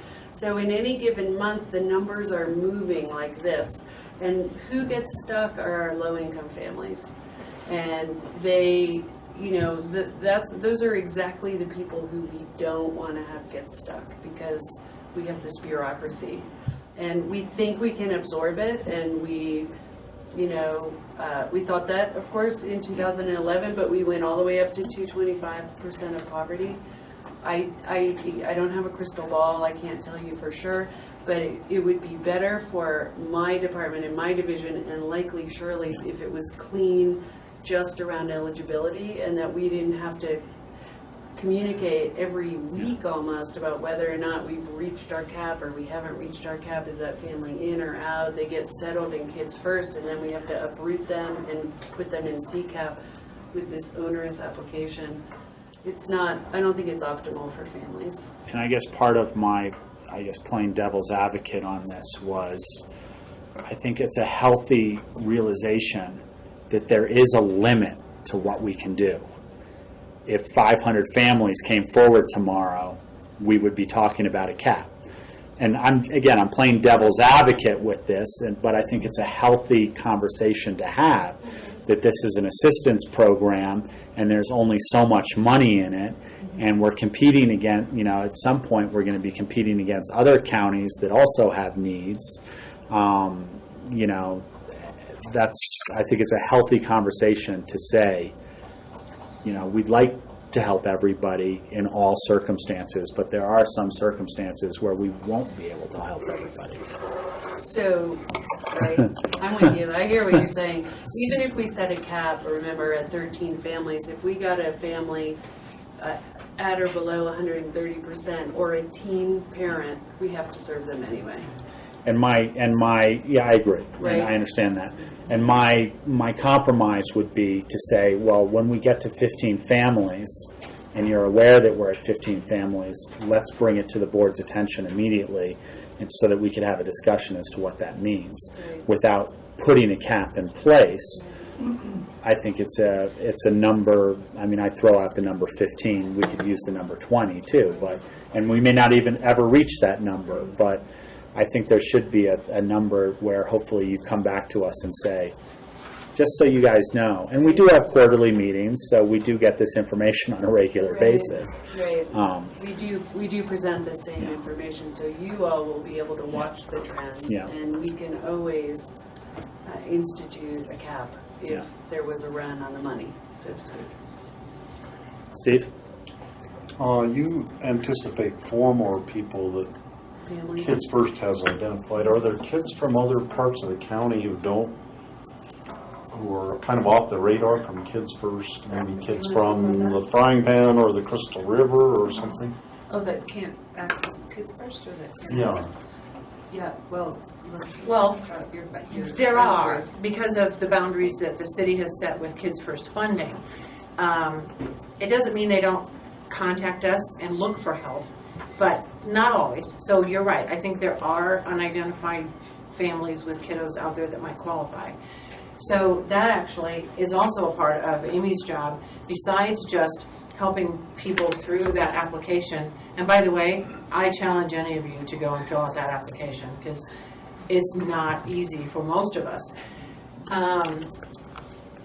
But Amy also has been promoting this. You might have heard us on the radio. There's been a press release. Families and find those families through other nonprofits, through pediatricians, through libraries, we're churches. Embarking on an awareness campaign with remember, we got a grant, House Bill 1291, for childcare, so we are able to use those monies for an awareness campaign. There isn't anyone in the county who can't access CCAP, but there is a requirement for Kids First. And if you live up the Frying Pan, you would be an Eagle, I think. No, Pickett is up there. Pickett has some He's Frying Pan, thinking- but you're just in Pickett County. Yeah. And Amy is, I'm trying to cover also the Eagle portion of the work. for as part of the grant. Amy's bilingual, fluent in Spanish and English, so that has been a big help working with these families and getting communication out. So if there is somebody from Eagle County, is it your staff who handles It's their the applications? Eagle staff does our applications and their applications. Okay. Right, for public assistance. Okay. Right. Additional questions, comments? How does the board feel about the recommendation at this point to go to 200%, remain with no cap? Yeah, I'm going to support it. I think it's interesting to note that the federal poverty guidelines, they were first instituted, or they haven't been changed since, I think, Lyndon Johnson's administration in the 60s, so it has not taken into account any inflation and any cost. Nothing has changed. So that 200% is sort of meaningless in It was terms of... based on food prices, I think, in 1964 or 68. It's crazy. Yeah. They get a little cost of living. You see an adjustment every year, but it's like, pennies. Yeah. It's crazy. Yeah, I think it was determined that Pitkin County self-sufficiency would be about 400% of federal poverty level, just for a family that lived. Great. Do we move forward with the resolution on this? So at your direction, I will put a resolution on as soon as possible. I think it's a one-reso reading because it's just a guideline, and as soon as we get that resolution passed, we can change the threshold, and we'll bring back the numbers every quarter through the Board of Social Services, so you all can be watching with us. And At the same time, as you guys know, there is a big bundle of CCAP legislation going on at the state level. And I don't think it's really going to impact our decisions here. They're looking at raising the statewide requirement from 130% to 165. And then they have a bunch of other different options. But I think the key statewide is how can we get CCAP more out to people who are eligible for it and reduce the barriers. So we'll let you know as that develops. Great, thank you. Thank you. Thank you very much. Thank you. Next on our agenda is the memos of interest, and the first. Sharing the view. And the first memo of interest is the Pro Challenge for our bi-weekly update. And we had an interesting conversation about bi-weekly, which is most commonly used for twice a week. And it is secondarily used as once every 2 weeks, which is also known as a fortnight, which I suppose is Shakespeare language for every 2 weeks. But I said, we're not going to talk about this twice a week, are we? As a bi-weekly. Only if you really, really want to. Yeah, but I guess somewhere bi-weekly is also referred to as every 2 weeks, but not as commonly as twice a week. Why it can mean two different things, I have no idea. Tomato, tomato. But Cindy Cuban is here, and Nancy Leslie, and it's just a packet update, and I don't know where you want to proceed. Has a special event permit been submitted at this point? One has been submitted, and we are processing that, getting it out to the special events committee, and a lot of other things have been initiated, and I'll just go ahead and let Nancy do her update, please. So I'll kind of gloss over it because pretty much everything's in the packet, so I don't really have any new information. So I'll just give you the bullet points, and then if you have any questions, please, stop me or, ask them. But we are in the process right now of doing our outreach to all of the caucuses, homeowners associations, metro districts, businesses, things like that, the exact same format that we utilized last year. I think you got the list of emails. I want to say, we're close to, 70 people on that list, and I think we've gotten 3 responses back. None of them asking for any more information, just, hey, thanks, looking forward to it, good luck. So there's, I don't know if that means, I'm hoping that means we did a really good job of outreach last year, and so since, we're not changing anything, everybody's kind of seen it, felt it, touched it, knows what to expect, and we're just proceeding, but we are proceeding in our outreach as if it was last year, kind of year one, and there's a lot of information to put out there. The incident management team is still, they put kind of requests out for who wants to be on it. When they get all those back, collate them, then they'll set a meeting, and then that safety portion of it, airport, hospital, that'll be at the time that gets tweaked. We are, again, in our permit process, so we're just moving forward. We're just moving forward, I guess. Questions, George? Yeah, Nancy, I still don't understand why on a second day that the proposed route stays on Highway 82. The first day, Monday, is going to be an impact to the community. We know that. The second day, we haven't seen that impact because in the last several years it's gone over Highway 82, so it hasn't impacted the commute or the businesses. We have an opportunity here to actually have a more scenic ride, to have more people to actually be able to watch the ride by using our secondary county roads versus just going down, barreling down 82. And even though it's a rolling closure,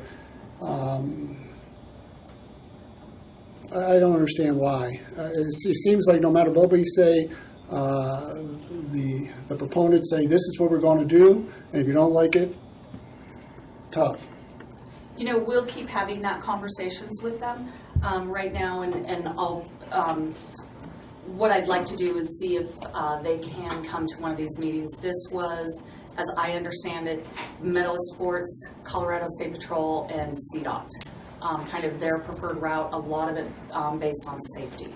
A lot of it was, from my understanding, was the fact that when we are leaving town, you know, we're going to go down Cemetery Lane up and over McLean Flats and hit Highway 82 at Smith Hill Way.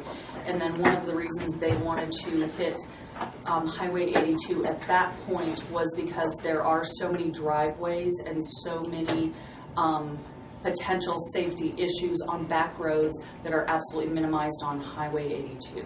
And so we can certainly keep that conversation alive and keep asking, and I'll see if in the future I can get, you know, Colorado State Patrol or CDOT or somebody here to discuss that with you. Yeah, I mean, there's no fewer driveways on Lower River Road than certainly when they head up 133. Well, we're not on Lower River Road.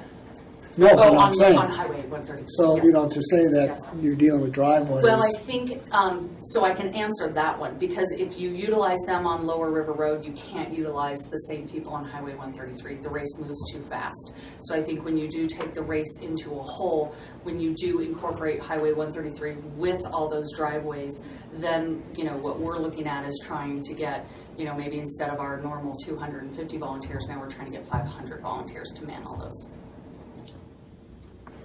George, can I ask George a question? Yeah. So what route would you like to see, George? Well, I would think as long as they're going to start and going up McLean Flats, rather than getting onto the highway at Smith Hill, to continue down Lower River Road and get it on the highway at Old Snowmass Conoco, and then from there to ride 82 until you get to Elgibel, and then you can get off 82 again to get onto Catherine Store Road, the back road, and then your 82 is clear. Did we ask for that? I did. I suggested it. Mm-hmm. Oh. Nancy. But I'm sorry, but Yeah. I would be interested to hear from CDOT and from State Patrol about some of their safety concerns, because safety is certainly the number one, and if they view that as the safest route, I'd just like to hear their arguments. Okay. And following up along those lines too, I'm assuming that the route on 82 would be on the down valley 2 lanes.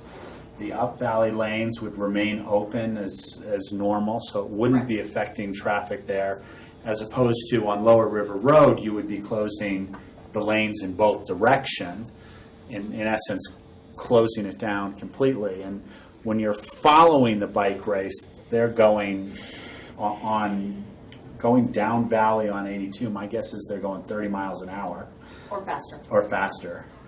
I do have a clarification on that. I had learned from Brian Olson, who with the Sheriff's Department with the IT, the incident management team, that in fact there are places on Highway 82 where the up valley traffic will be stopped because of the barriers and the type of barriers or lack of barriers between the up valley and down valley lanes. So if there's not a physical barrier, they will stop the traffic until the peloton goes through on the up valley traffic coming up. So that perhaps I from the think Conoco that's- station to, I think that's still a discussion they're having. from the There, I Conoco don't station know to that that's- Catherine's store, Okay. where there's no physical barrier between the lanes, meaning from Woody Creek to the Conoco station, you're on 2 different platforms on 82. There's no way that a car coming up valley can veer. Not all that space. There are some sections that they're together.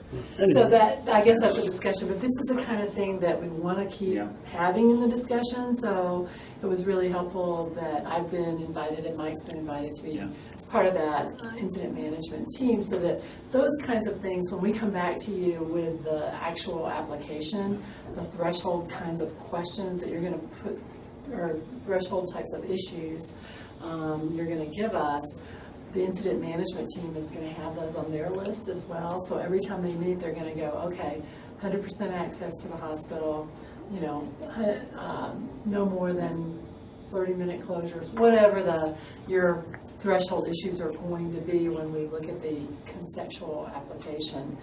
And that'll be coming to you, did Mike say? I can't remember. The application when it comes back to the board. I haven't gotten it. I'm sorry, I don't know the did not know. date. I don't know the date yet, but it'll be coming back to you as a board for, Haven't seen that. for conceptual approval. And just to finish that conversation, I think what George is asking for, or what I would ask for, I'm not really committed from one route or another, but it's nice that when we ask, well, why are you guys doing this, that we get a response to this is why we're doing it, as opposed, because I think that was our question. Why are you guys on 82? And I think 82 actually slightly in my mind seems like a safer route and a better route. So I'm not in agreement with George that it would be better on Lower River Road. But I think from a process point of view, getting the response back that says, we heard you, and here is why we're doing this. Here's the thought process that we went through, because the worst thing is when we feel like we're not heard. And I apologize, because after that last meeting, I did send an email saying, you know, the question on the table is, you know, why was this chosen? And the response was, it was a recommendation from CSP and CDOT for safety reasons. So, and we can certainly dig further into that. And as Nancy's pointing out, I'm sorry to interrupt, but we do have a meeting with the Captain Duran, who's the head of the Colorado Department of Transportation, CSP for the event. Right. And I'll have an opportunity Monday to ask him directly. Steve? I'm wondering what the rolling roadblock is like. Is every driveway or access road ahead of the race blocked off with either barriers or volunteers standing there stopping traffic? The race goes by, then how long can people immediately come out on the highway right behind the final highway patrol car that would be following up the race? Or is there some time delay before they can come out, or how does that work? So I was actually asking for clarification. I called the race director, the president of Medalist this morning, and just said, kind of walk me through, you know, kind of the language to use on a rolling enclosure. And the language he said to use was that at a maximum it would be a 30-minute impact, and that would be if something got spread out. So I think last year when Chuck was here, he kind of was able to give you a visual, but there is that very first vehicle, and that's kind of when it goes into effect. And he's whatever, again, CSP and everybody kind of deem is that, you know, is that barrier out in front of the riders, and that's what a rolling enclosure, that his vehicle kind of stops traffic. And then you've got all the other vehicles, and then the riders and the team vehicles. And then once that race is passed and it's the sweep vehicle, you know, that very last vehicle, it is literally wide open. It's just, you know, pick up where you left off. Okay. And on the stage one, you had been talking about on the third lap going through changing the route on the Brush Creek Village from the lower road to the upper one, and I see on this current map you have it just following the same route as last year. Was it decided to not do that upper loop? It was when Medalist kind of had a team meeting, and the competition director, Kevin Livingston, was weighed in on the conversation. He just felt that when he looked at kind of the whole race week overall, and especially day two, because leaving here is a pretty long day over some pretty big passes, he just felt that adding in that extra climb with the addition of you know, the altitude and really what we saw, everybody kind of, you know, exploding almost just with the 3 normal laps. He felt that if we added in that extra, and, you know, but by no means do I really think it's a little climb. And I don't mean that it's all a big climb. But, by adding that little portion, he just felt that it, would really exhaust the riders on the first day out. Are they wusses? These guys ride a Tour de France. I mean, these hills around here are like pit bulls. I think it's the altitude. I think it's that lack of oxygen that gets them. Questions? Great, thank you for the update. Yep, you're welcome. See you in a fortnight. I'm going to Forsooth, SARS, right? a bike race. I'm going to start using dates. Next, we'll go to future agendas.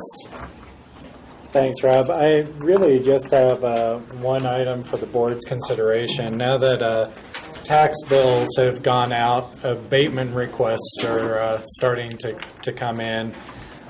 Larry has requested 3 to 4 hours. Now, historically, that time tends to get compressed once we get closer to the actual date. He's looking for a date between April 1st and 9th or the first 2 weeks in May. In looking at our future agendas, it looks like there's maybe some potential to schedule those for April 8th. I have an email out to Jim right now to see if we really do need a 3 or 4 hour block, if we could move the airport service transportation best practice study to the 15th versus the 8th. We have a lot of time right now on the 15th, but unfortunately Larry's going to be out of town and isn't available. My sneaking suspicion is that if we block out that time on the 8th after the airport transportation study, that'll probably be enough for the abatement hearings as we get closer. So we'll be looking at that. We may have some movement there. And then you all received an email from John Kruger, also just a reminder about the EOTC retreat on Wednesday, March 19th. I never got that. You didn't get that email? It is on our future agendas, Yeah. So you should have gotten that. But just a reminder there. And that's really all I have for future agendas at this point. Anybody else have anything for future agendas? Rob? Yes. In my conversation with Bill Blakesley this morning, he was indicating that he would like to have a work session with the county commissioners. And I think it would be a good idea, so I'm requesting that we do have a work session, and maybe would include Al Martinelli who's the head division engineer, as well as Bill Blakesley, or whatever staff they think is appropriate. There are some different land use issues that deal with water rights that Bill feels like he has to clean up the mess that the county created by approving something or approving it without conditions or with certain conditions. One example would be if we require someone to have a pond for fire protection as part of their application approval. And Bill's dealing with one such case right now where the person is required to have a pond. They went ahead and built the pond thinking they had satisfied the county conditions, but they did it totally contrary to Colorado water law and hadn't followed the appropriate application to the water court and that sort of a thing. So I think it would be good. And plus just this whole thing about the greenhouse and the requirements that they have for water rights for greenhouse and grow operations. So I think a work session with staff from the Division of Water Resources would be appropriate. And I have no idea when that would be put together. And I think one of the things that would be crucial about that is fine-tuning what the topic is before it happens. George? Well, I was going to just say, it seems like it may be more appropriate for the Division of Water Resources to meet with staff first because they're the ones that are going to be having to address any of the land use codes. And we already heard from our attorney that we really don't have any decisions in terms of how water gets used from any permits. That's beyond our purview. So I'm not sure how what we're going to really gain from that. Yeah, one option we could talk about, and it may make sense for us to sit down with ComDev staff and myself, would be, would it make sense to have them as an additional referral agency, so that you guys are getting comments back, and we can, I think as John was saying in his comments, we obviously don't have any authority, but we can certainly coordinate with, and it sounds like maybe there's a concern about coordination. That would be one mechanism to do it. There may be others. And so if the board would rather us flesh that out a little bit but beforehand, I could certainly set up a time to meet with Bill between Cindy and myself, and then we may have a narrower topic for a work session in the future. Michael? Yeah, I think that's the approach that we should take. I mean, I'm not sure that even Bill is the right guy to address county land use issues. So I think that has to happen first. And if there's a conflict, it can be ironed out. It can be ironed out at the staff level, and the staff can inform us if they need to make any changes or would like to make changes. Anything else on future agendas? I'm going to swap open discussion, because Rachel's not here. I'm going to swap open discussion with the board reports, just to make sure we cover things before we have to adjourn for our city meeting. Does anybody have any open discussion? Do you want to go first, John? Yeah, I got a couple of things for you. First, good news. The Independence Pass bill passed on third reading today, so now it's on its way to the governor's desk for signature, and I wouldn't anticipate any problems with that. Second thing, we had a kind of a miscoordination with the city when you guys had talked about potential topics. There were two agendas that you had requested. One was wildfire and the other was the Board of Health update. We were able to get the Board of Health memo. We had thought that the wildfire memo was going to have to wait for a future meeting because it was just not completed. We just got this morning that the city had included a wildfire update, at least from the efforts that they've had, and that was placed on their agenda, wasn't placed on ours. So I apologize, we had a miscue, and is actually on an item that we had requested last Tuesday. So I just wanted to let you know this memo may be on our joint meeting agenda when we go over there. It looks like the two memos are the first two items on the agenda to just see if there's any questions or discussions before we go into Centennial. I apologize. We would have gotten this to you obviously earlier had we had it. That's all I've got on open discussion right now. Anybody else have any open discussion? I got a couple of things. I talked to John earlier about a recycling issue up in Redstone. We're having a problem in terms of finding a site to put a bin, and I had a call from one of the residents up there, and they were going to meet with the Redstone Community Association to see what can be done, because we obviously want to try to keep recycling up there. So I asked John just to give us an update on what we're looking at. Yeah, so we're still working on this issue. The issue really was when we had originally anticipated the move to single stream recycling. There are a couple things that we're anticipating. One, getting more volume with recycling. We're also looking to improve the efficiency of our process. And so what we had been doing with recycling in Redstone is we actually had a truck going up at designated times, and we had a crew sitting with that truck while folks would bring their recycling out. Typically be a full day kind of affair.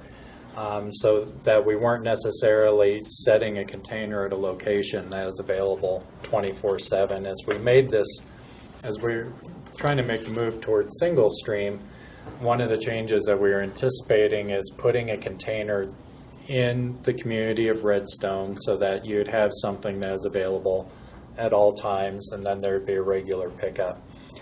The equipment that Waste Management had available really was a 30-yard, which is a pretty large container for recycling, and so we've been having difficulty finding a location. And I think that's caused some concerns about, what the future of the recycling availability is going to be.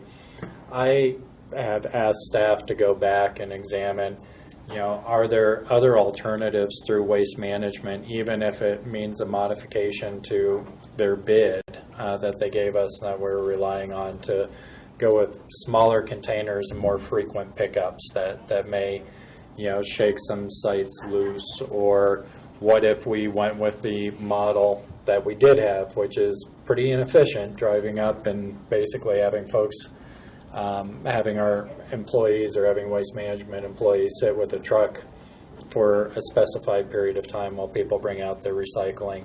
I wanted to make sure we had those options on the table and priced out. We're also going to have discussions with Open Space and Trails as they redevelop the Elk Park property. Is there an opportunity for us to maybe have a recycling facility be part of that with wherever trash facilities are going to be located? So we are still working on it and exploring alternatives.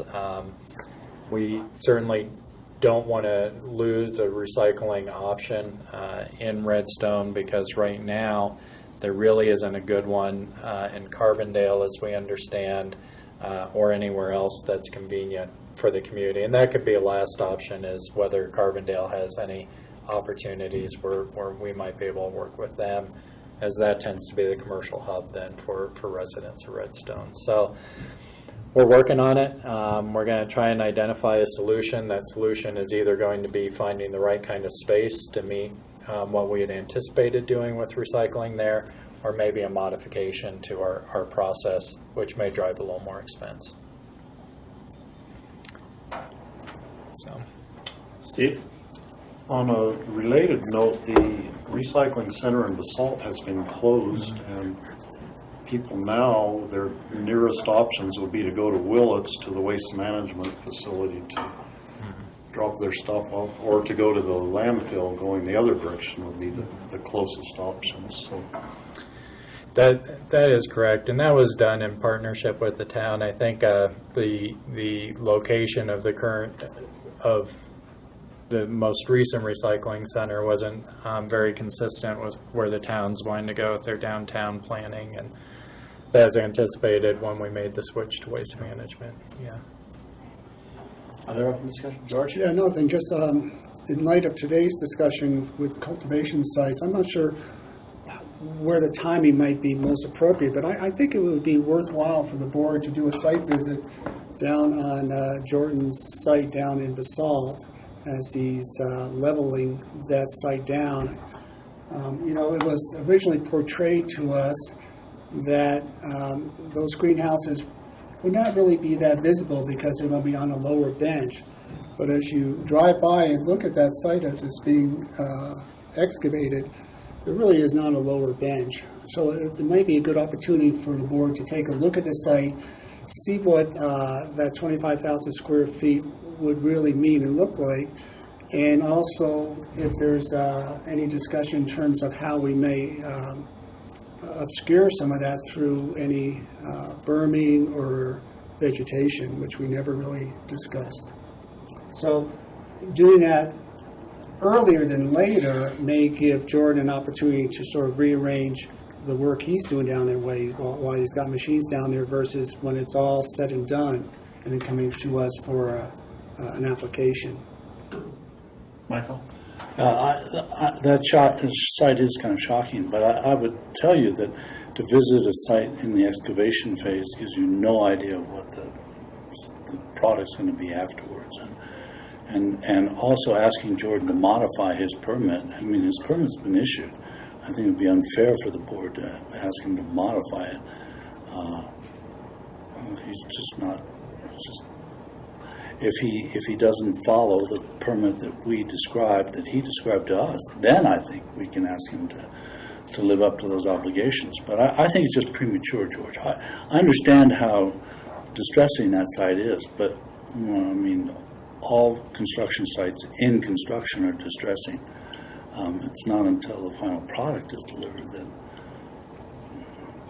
So, but I would encourage other commissioners who may not travel that far out of the location to go look at it. I'm sure Jordan will give you a tour, but I think now is a little too early to get into that.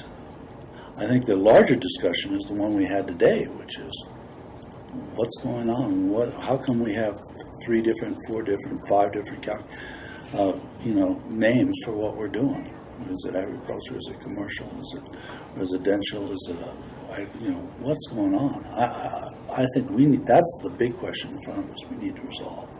So I understand. I agree with you, Michael. That's why I said I'm not sure what the timing is, but again, as you drive by there, we would then wait till an application came in, and if we needed some variations of that, we would make some amendments then in terms of fencing or screening or berming. Well, I think that his application's in. It's been approved. It was approved by us. It's been approved by community development. It's only subsequent that, I mean, we can always ask anybody to modify their thing. They're not under any, we can't actually make changes once we've given approval. If I could, I think you guys are talking about 2 different processes, because Mike, I think you're talking about the building permit's been issued and the approval was given, and it's probably too late to go and modify. And George, I think you're talking about when the site comes in for licensure as a cultivation site, and that we use the licensing procedure as an opportunity to maybe say we want some additional screening or that sort of thing. Oh, I see what you're saying. So, okay. And we can wait till then. I just didn't know timing, if the board would want to sort of take a look at it, get an idea prior to that when that application may come in, or we can wait. I just throw that out. So. Steve? Yeah, I would think when the application comes in would be the appropriate time to do a site visit, and doing a site visit to a proposed grow operation, I think is totally appropriate, like we did, well, the Lower River Road application that we did the site visit was for a greenhouse, but in our minds we all knew what the intention of it was there, so I think we should look at, grow operation application just as if it's a land use application, and if a site visit's appropriate, let's get it scheduled in and do it. Okay, back to Michael's point, should we, when we go look at future agendas, should we put together some work session time in terms of discussing the zoning and the overlays? There's probably a couple ways you could approach it, because we have an obligation to bring back the medical marijuana regulations to you for adoption. The idea was to adopt something similar to, or in substance the same as what we did with recreational in terms of process. That may be an appropriate time to revisit that discussion. I think there are really big policy implications, about where the activities could take place and not take place, and what that means. So we could probably approach it a couple different ways. We can pull that out as a separate issue, or we can keep that on the radar screen to revisit as we talk about the medical marijuana regs and the rewrite of those coming forward. So I don't know if the board has a preference. I think it may be better to look at it as a whole package when it comes back, and then if we need to, we've got to bring the recreational back for a revisit too. If you guys are going to change kind of the direction on agricultural versus commercial versus, where it can take place. But it's probably one of the biggest policy decisions in those regulations. Well, I think we should put it on ComDev's radar that that's going to be part of the discussion, and they can start creating a file for it, I guess. Well, just so you know, ComDev has pretty minimal, actually, involvement. This has really come through the attorney's office and now the clerk's office on the rules. So no, but I mean, in regards to how we potentially might zone agricultural zone, one of the options is to create a overlaying zone, whether it's allowed or not allowed. That's correct. For medical or marijuana cultivation, whether it be medical or marijuana, to create a whole new category was one of the proposals that John put forth. And that would be a ComDev thing in terms of how it fits into those charts of allowed uses for each one of the districts.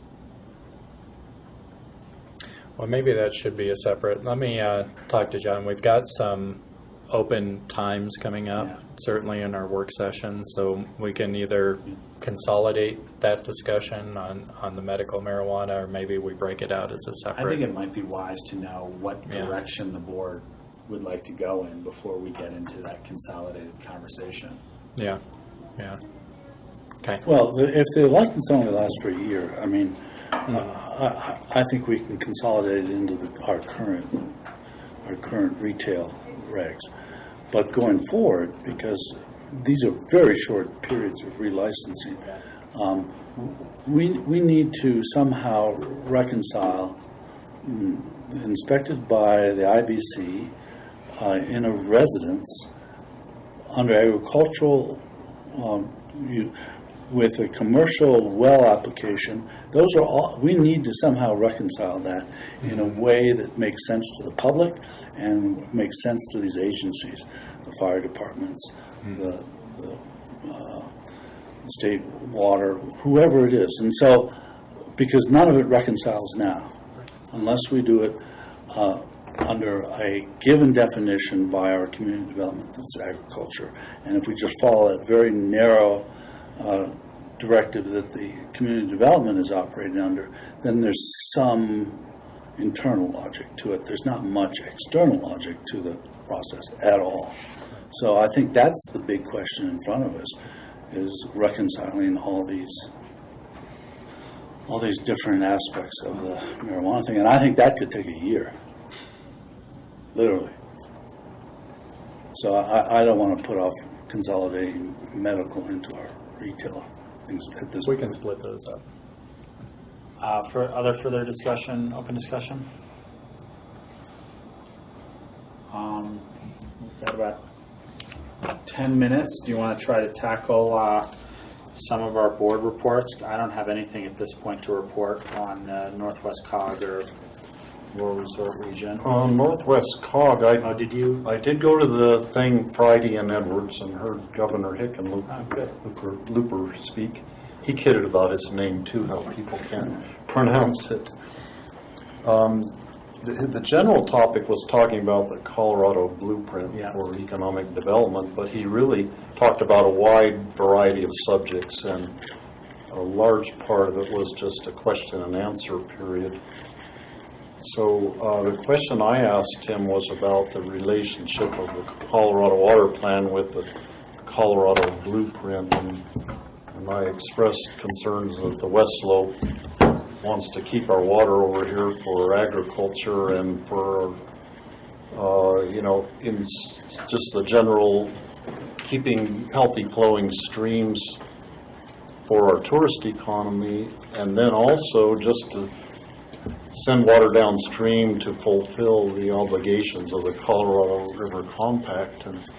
And he told about that being at the Western Governor's meeting, and they were in the White House and received communication from the White House that they are very interested in helping the Western states to address the issues of the, drought issues and trying to instill a sense of cooperation and communication amongst the western states to help solve the water problems. And he thought that was very interesting that the White House wasn't seeing it as the federal government imposing conditions on the western states to solve the water shortage things, but more to try to get people at the same table talking. And that's kind of how he said for solving the Colorado water plan issues is to get the facts out there, get all the different sides to establish relationships and sit down together to talk about them, and then to do the compromises to solve the problem. Neat.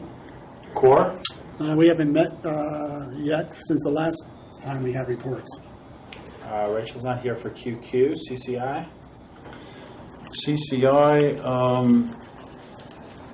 let's see, I forgot to print out, there was a thing I should have printed out that I'd probably better get that to John since I won't be here, but it was something that we might want to discuss. I'll just make a copy of it or I'll forward it to you, but it was something that was forwarded to us from CCI. In terms of the bills, the one that didn't directly affect us, but the election of county commissioners by district bill was PI'd, which I think was a good sign. Gail Schwartz's ag water efficiency bill, Senate Bill 23, she told me the other day it's struggling on the floor, and she really needs support on that from the Basin Roundtable. Hasn't voted yet to support that. So the thing about the assessment of greenhouses I talked about earlier, and then there's a forest health thing that Millie Hamner is sponsoring that has passed the Senate. That's moving forward. And another one about prohibition on agricultural burning and fireworks during certain periods of time is moving forward in the legislature.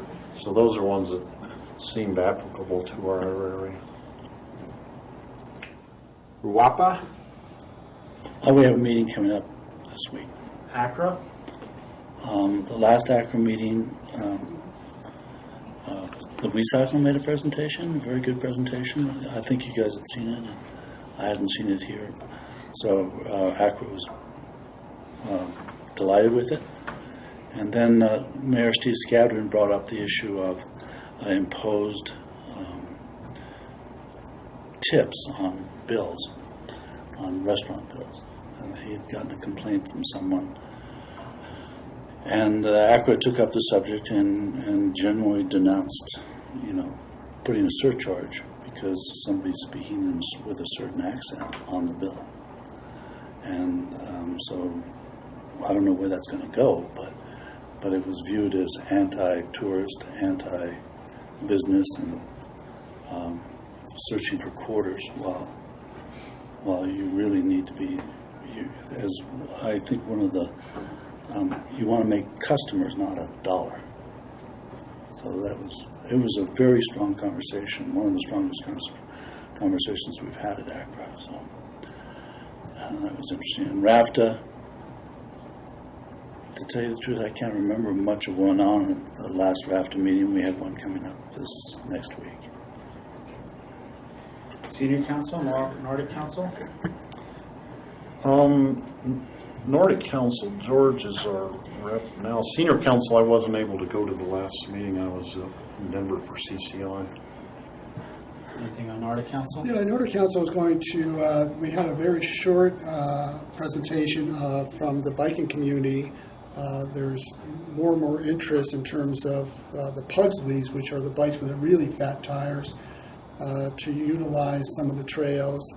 And there was during winter school, there was an experiment out on the Moreau property That will continue the rest of this season, which is just about over. But I encourage them, the bikers, to meet with the Nordic Council alongside with Open Space and Trails Board to have sort of a broader discussion. And so that will probably happen this spring.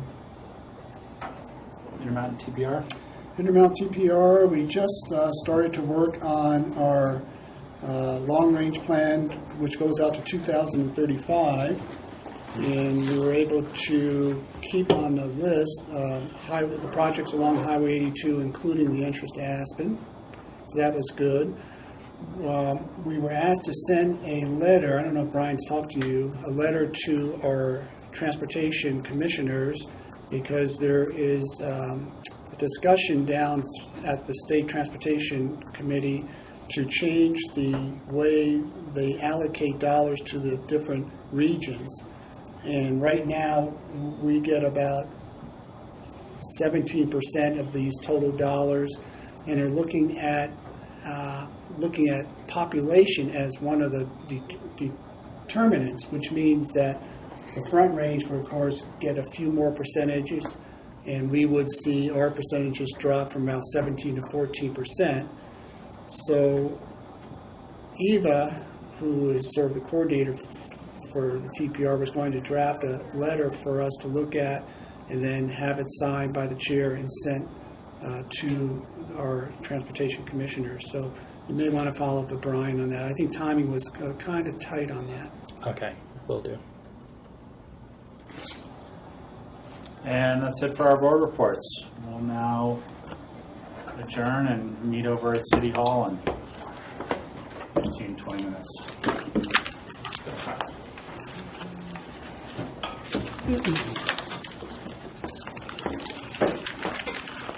Did you get to save and get out? It's not telling me that. I saved.